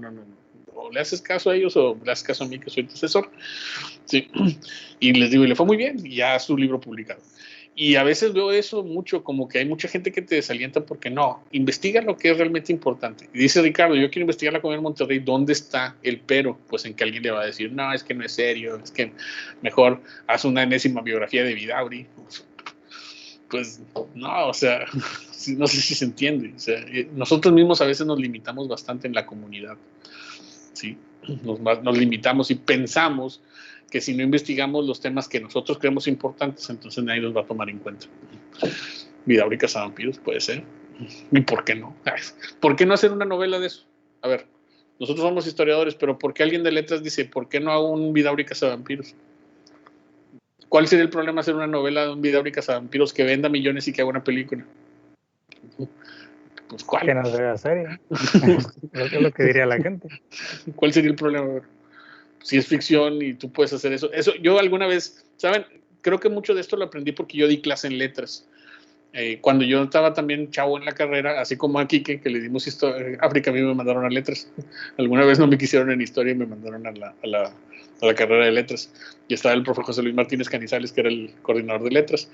Y yo les decía a los chavos, oiga, pues es que ¿por qué no usan la historia como un elemento para hacer novelas? Sí, y sí, de ahí yo creo que varios de mis alumnos de letras todavía hablan conmigo porque me dicen, sí, profe, tenía razón, o sea, la historia puede servir de una forma genial para hacer precisamente novelas, ¿sí? Hay una novela de Padre Mier, hay varias, pero creo que una bien interesante es la de, ¿cómo se llama esta? Novela de un autor cubano. Ay, no me acuerdo cómo se llama ahorita la novela, yo la tengo. Pero sí, o sea, ¿por qué no? O sea, ¿por qué no hacer un Vidaurri Cazavampiros, un Bernardo Reyes mata zombies? Sí. Después de todo tenía un arma que lo podía hacer. No sé si ubican que Bernardo Reyes tenía un sable que era pistola. Sí, Bernardo Reyes tenía un sable, una espada, y tenía incrustado un revólver en el mango. ¿Sí? Y él lo fabricó. Sí. Era un arma perfecta para matar zombies, ¿no? Algún día lo voy a hacer. Bernardo Reyes mata zombies. Ya les dije, ya creo que se arruinó mi sorpresa. ¿Por qué no? ¿Por qué no tenemos esa capacidad para hacer volar la imaginación? No, porque somos muy ortodoxos como historiadores. O haces esto serio, o no hagas porque nadie te va a tomar en cuenta y demás. Yo, la verdad, yo no estoy peleado con hacer la historia algo distinto. ¿Sí? Hacer la historia algo que pueda precisamente ser de interés para cualquiera. ¿Sí? Pero no. Haz otra biografía de quién te gusta. Hemos hecho biografías a morir de este personaje porque falta. Bueno, ¿qué ibas a decir? Emerson, tenía levantada la mano, perdón, creo que no te lo di. No, es que yo iba a comentar algo, pero es muy parecido a lo que usted acaba de decir, de que muchas veces como que dentro de la comunidad pues como que nos limitamos mucho a recibir cierto tipo de pues, perspectivas nuevas, ¿no? O también yo creo que también, creo que también existe como el reto, ¿no? Que yo creo que sí es muy complicado de poder hacer una especie de combinación entre los trabajos que pueden considerarse como serios, ¿no? Pero que a su vez sean como digeribles para que lleguen a una mayor cantidad de personas. Entonces, porque muchas veces yo creo que también esa es una como confusión, ¿no? El hecho de que se quiera hacer que la historia sea como más popular, muchas veces eso puede confundirse con que la historia sea como, pues ya tergiversada o no, que ya no aspire a la veracidad, cuando yo creo que pues el objetivo ideal pues es ese, ¿no? Que haya una especie de equilibrio entre, bueno, una historia que sea seria o una investigación que sea objetiva, pero pues que sea digerible y que no sea como demasiado compleja, o su estructura más que nada, yo creo, para que las personas que pues no estudian la historia profesionalmente pues la entiendan y pues les guste también, ¿no? Que yo creo que eso es lo que a fin de cuentas nos da dinero, ¿no? Que le guste a la gente y que lo consuma. Sí. Entonces, pues sí, yo creo que es el reto. Es que lo que dices tú, Emerson, para mí es eso, no queremos salir de un área de confort. O sea, yo no estoy diciendo que hacer Vida y Cazavampiros sea bien, no. Yo estoy diciendo que si tú te comprometes a hacer una historia de ficción, pues eso no tendría nada de malo. Pero como te dicen, no lo hagas porque vas a perder seriedad como historiador y demás. Oye, pero ¿por qué no? ¿Por qué no puedo hacer yo una ficción histórica que a lo mejor sirva como puente para que después ya se interesen en hacer algo más real? Sí, pero pasa que pierdes seriedad, pierdes así como que el apoyo y no, es que cómo vas a hacer credibilidad, eso. Sí. Credibilidad, y tú dices, espérate, pues aquí se trata de salirnos de nuestras áreas de confort. Porque te digo, tenemos áreas de confort en las cuales no queremos salir, o más que áreas de confort, zonas establecidas donde si estás fuera de esta zona no eres un historiador serio. Y sí, eso es a lo que voy con que ¿por qué no jugar con eso cuando se pueda? ¿Por qué no hacer una historia a lo mejor real, pero más digerible, sin tantos elementos teóricos que puedan confundir a la gente? No es que la otra tenga que dejar de existir, pero es que pues, siento que no hemos sabido salir de nada más ahí. Sí, entonces ese para mí es el problema que tenemos la comunidad histórica, no nada más en Nuevo León, o en el caso de nosotros como Colegio de Historia, sino en general, que escribimos mucha historia, repito lo que dije ahorita al principio, historia para nosotros, historia para mi compadre, historia para historiadores que se le llama. Y no hemos sabido, y nos quejamos mucho, y luego somos los que más nos quejamos cuando, ¿por qué quieren quitar clases de historia de la SEP? Pues no hacemos nada para mantenerlos ahí también. No sé si de repente les ha pasado, ¿no? Que llega un secretario de Educación, vamos a quitar historia porque no sirve. Y luego nosotros nos levantamos. No, ¿cómo vas a quitar historia? ¿Qué propones? Nada, pero no la quites. Oye, pues, no sé si me explico. Pues propon algo para que no la quiten, propon algo para que precisamente se sostengan. Digo, ¿cuánto tiempo tenemos? Es una crítica que yo hacía cuando vemos historia esta de Paul Kirchhoff. ¿Cuánto tiempo tenemos aprendiendo la famosa historia de Mesoamérica, Aridoamérica, Cisamérica, el clásico, el preclásico? O sea, ya es una historia que no hemos sabido rebasar. Hemos tenido una misma periodización de la historia mexicana que a nadie le interesa, o sea, aceptémoslo, o sea, a los niños no les gusta la historia porque se les hace aburrida y por eso, porque pues se la leen como letanía. Si nosotros, ustedes, estas 43 personas que estamos hablando de esto ahorita lo hacemos, es porque tuvimos una luz, pero sabemos que el resto de nuestros compañeros no la tuvo y vio la historia como algo bastante pues, de relleno. ¿Sí? ¿Qué ibas a decir, Arnoldo? Bueno, es que hay muchas cosas aquí. Bueno, primero esto último que menciona me recuerda mucho a algo que había mencionado en Asia antigua, de que nos decía, créanme que los niños en Japón están tan cansados de los samuráis como nosotros aquí estamos, o sea, cansados de la historia local de México, lo cual me lleva a pensar de que, pues, en general, alrededor del mundo no hay una construcción muy fuerte en forma de difusión histórica. Y esto es algo que estábamos comentando, de hecho, en la clase pasada, de que yo, por ejemplo, estoy muy interesado en la difusión, y digo, pues puede haber muchas o pocas o más o menos investigaciones históricas, pero pues de qué sirve si no van a llegar al público, la gente no va a aprender nada y nada más se van a quedar eso como pues una lectura de nicho que a lo mejor alguno que otro curioso va a encontrar muchos años después en una serie de libros en remate, por así decirlo. Entonces, pues yo no veo que la historia esté para nada peleada con la idea de hacer ficción, incluso para que la gente llame la atención. De hecho, había un comentario de un historiador que de hecho me había molestado bastante, pero no recuerdo qué historiador era, que decía, yo nunca me podría tomar en serio un historiador que haga novela histórica. Yo me quedo pensando de que, ¿por qué no? O sea, ¿cuál es el problema? ¿Cuál es esta especie de como de sentido de dignidad o de orgullo que a veces se crea, de elitismo incluso, de que no, eso no puede ser historia y no lo puedes considerar? No, siento yo que eso es una limitante horrible para la historia como concepto, la historia como campo de estudio y la historia también como literatura y conocimiento para la gente. Sí, porque aquí el punto es atraer a la gente. Y si lo puedes hacer haciendo ficción o algo que los atraiga, bueno, y ya después, pues, ¿cómo llegamos nosotros a estudiar historia? Yo creo que muchos de nosotros no llegamos a estudiar historia, y hablo yo por mí, pero creo que a lo mejor también por ustedes, leyendo a Hobsbawm a los 5 años, ¿no? Que me diga eso, bueno, pues qué chido, qué bueno que le echaste ganas. De seguro fue porque viste alguna película de Disney, te gustó lo que veía de historia ahí, y eso te llevó a querer estudiar la otra historia. O incluso el típico caso de que la nada de niño está puesta en la tele alguna de esas películas genéricas de la Segunda Guerra Mundial o algún tipo de rollo así, y dices, oye, pues ¿qué es esto? ¿Por qué hay aviones o así?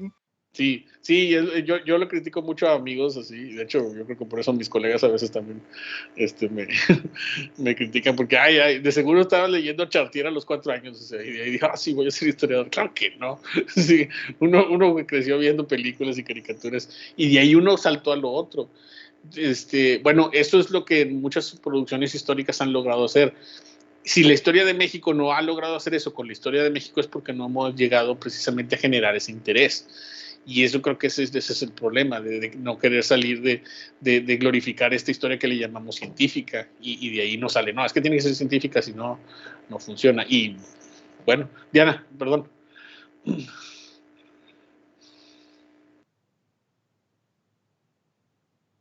¿Ibas a decir algo, Diana? Sí, profe, nada más que ya le andaba contestando un mensaje a Carlos en lo que usted me daba la palabra. Tengo una duda. Pero bueno, respecto a lo que usted dice sobre hacer un poquito más de ficticia la historia para que la gente se aproxime, se le interese, ¿no cree que pueda haber gente que le moleste, no sé, o que considere como una ofensa poner en un plano a, no sé, Miguel Hidalgo peleando contra los zombies?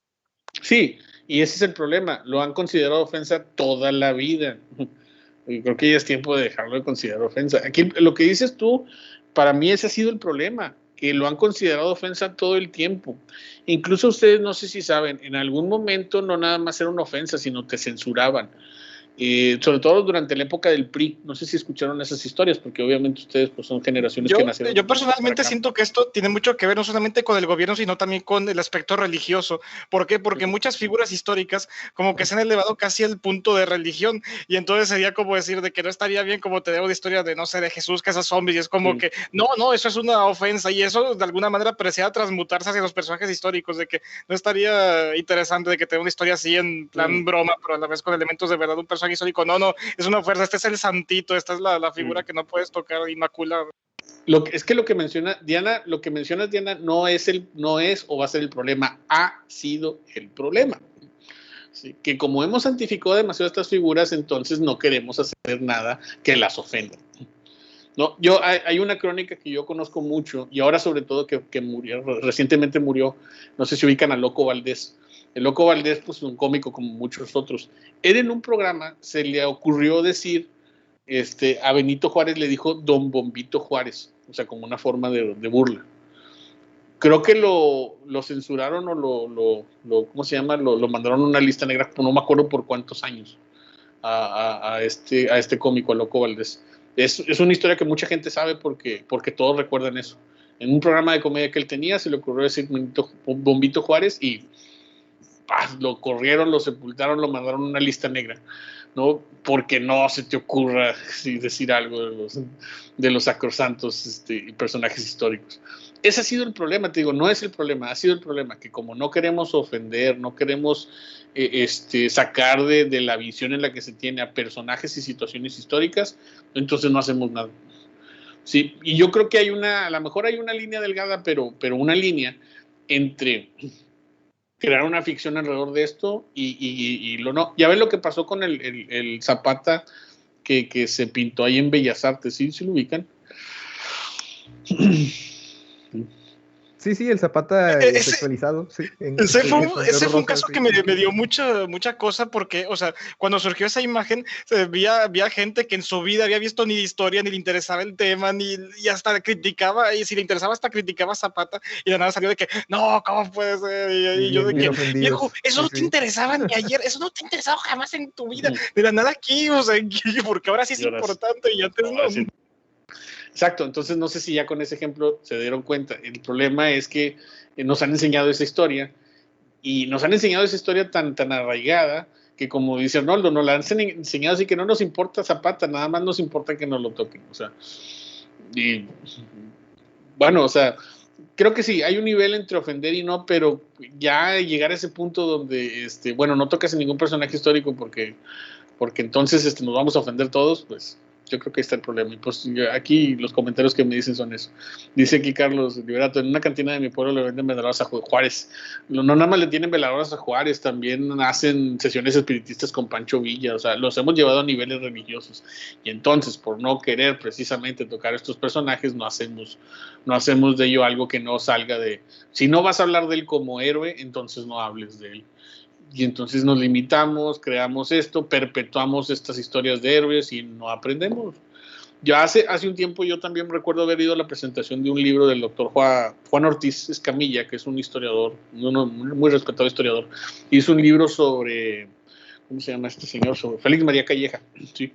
Y él dice, híjole, es bien fácil en México hacer historias de héroes, pero cuando haces historias de villanos, pues luego así como que te voltean a ver. Dice, y podemos aprender tanto también de los personajes que no son los héroes, pero nos enfrascamos tanto en crear historias nada más de los héroes, que entonces no aprendemos de la otra parte. Porque no, de los malos no hables, o no haces irreverente de los héroes, ¿no? Y bueno, de hecho, Eric, perdón. Eric. Bueno, rápido. Dime. Eric levantó la mano, es que no está al pendiente. Si levantó, pues que la... Sí, es que la tiene levantada desde hace ratito. Perdona.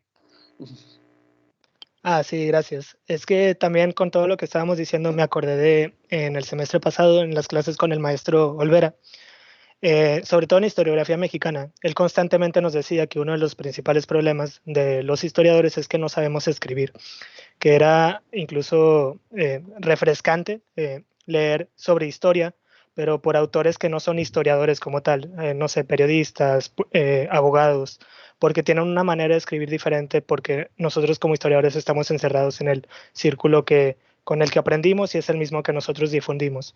Y también está, en la misma materia vimos leímos, por ejemplo, a Padre Mier, a Bustamante, que escriben de maneras diferentes, que para muchos autores pues no son de su agrado, pero lo hacían de una manera que te quedaba más fácil lo que querían explicar. Sí, que metían muchas cosas que quizá no eran parte de la historia, vaya, que ellos ya lo agregaban por su cuenta, pero en sí a lo que me estoy refiriendo ahorita es a la forma en la que se expresaban, quedaba mucho más claro las cosas y era interesante pues esta diferencia entre cómo se hacía pues en ese entonces y cómo se ha ido estableciendo esta forma más estricta, rigurosa. Y que yo creo que en eso sí hemos tenido éxito los historiadores en difundir a los demás, que ahorita lo mencionábamos con el cuadro de Zapata, en que la historia pues a lo mejor no se conoce, pero sí no se conoce tanto entre el pueblo, pero sí es algo que se mantiene como que algo sacro, algo que se tiene que respetar y que debe permanecer firme e indemne siempre. Sí, porque esa es la historia que se ha enseñado, una historia cuasi religiosa. Ahora, no está mal que alguien más escriba historia, pero si se fijan, creo que nos han limitado a los historiadores a escribir otras formas de hacer historia. Eso es lo que yo también creo que, bueno, ¿por qué no? Bueno, pero en fin, les digo, eso creo que también es algo que como tu deber es hacer una historia objetiva, todo lo demás, pues no lo pienses. Y yo tengo conflicto con eso. Diana. Bueno, profe, bueno, voy a comentar algo aquí personal antes de irme. Lo que pasa es que hablando justamente de esto de la novela histórica, cuando yo era niña, yo estaba en el club de historia entre amigos, en el club de historia mexicana, o sea, en el Museo del Noreste o Historia Mexicana. Ya ve que lo cambiaron en algún momento. Lo curioso es que llevaron a un historiador que se llama Hugo Valdés y él escribió un libro que se llama El crimen de la calle de Aranberry. Es una novela histórica, pero lo interesante de este libro es que a la vez como es novela histórica te va adentrando realmente a lo que pasó en el crimen. Entonces, al final del libro te ponen imágenes de periódicos que salieron en ese momento, de noticias y demás. O sea, a su vez como es novela histórica, te va adjuntando evidencia de que lo que te está comentando en el trabajo, en el escrito, pues sí sucedió o que no sucedió. Entonces yo creo que una forma en cómo podría abarcarse y que sea ilustrativo y bien vista y atractivo para la gente sería una forma abarcando la historia desde este tipo de libros, que sea novela histórica, pero a su vez que se pueda explicar qué sucedió en base a imágenes de periódicos y demás, porque pues la novela histórica si bien es chida, pero qué es real y qué no es real. Sí. Sí, estoy de acuerdo. De hecho, El crimen de la calle de Aranberry es un buen ejemplo. Este libro también lo conozco y es un buen ejemplo, pero ¿cuántas cosas no podríamos hacer también en la historia de Nuevo León? La historia de Nuevo León, ya saben, por ejemplo, qué tan olvidada está, qué tan difundida está, ¿no? Pobres chavos en Nuevo León que crecemos, porque creo que yo también me adjunto a esta idea, pensando que nuestro pasado prehispánico es el azteca, es el maya, y ustedes saben que no, ese no es nuestro pasado prehispánico, es otro, pero pues como ese es el que nos han enseñado y rigurosamente nos han dicho que eso es de historia nacional, pues nos perdemos en nuestros propios eventos históricos. Bueno, José, Ricardo, ya para finalizar, porque yo creo que ya nos extendimos. Sí. Sobre lo que decía sobre hacer, ¿cómo se dice? Historia de los villanos, entre comillas. Sí. También me recuerdo que el semestre pasado en Historia Mexicana, el maestro Olvera nos puso nos encargó más bien de escuchar una conferencia sobre Agustín de Iturbide, que es un personaje bien delicado para la historia. Sí. Y me gustó mucho porque la autora decía que cuando tenía que hablar de él y tenía que buscar información, todos le cerraban puertas y todos prácticamente le decían que de él no, porque es un villano, porque es alguien malo. O sea, ¿para qué quieres hacer una revisión de un personaje que no es popular o que simplemente no atrae o no está glorificado? Y ella, pues en su explicación, en su conferencia, revisaba mucho el personaje y decía, es que no puede ser solo el villano, también tenemos que ver las cosas que hizo, sean buenas o sean malas. Sí, pero volvemos a eso, no queremos escribir de villanos porque sentimos que no es importante, que no es y que no vale la pena o simplemente está estigmatizado. Eso sí es cierto, es vida. Iturbide, Calleja, Santana, ¿no? A menos que sea un personaje que tengamos con mucha intención, bueno, es que precisamente lo vemos de esa manera. Bueno, oigan, ya se hace tarde, yo creo que ya tener hambre, vamos a dejarle ahí. Continuamos entonces, ¿cómo ven? El jueves.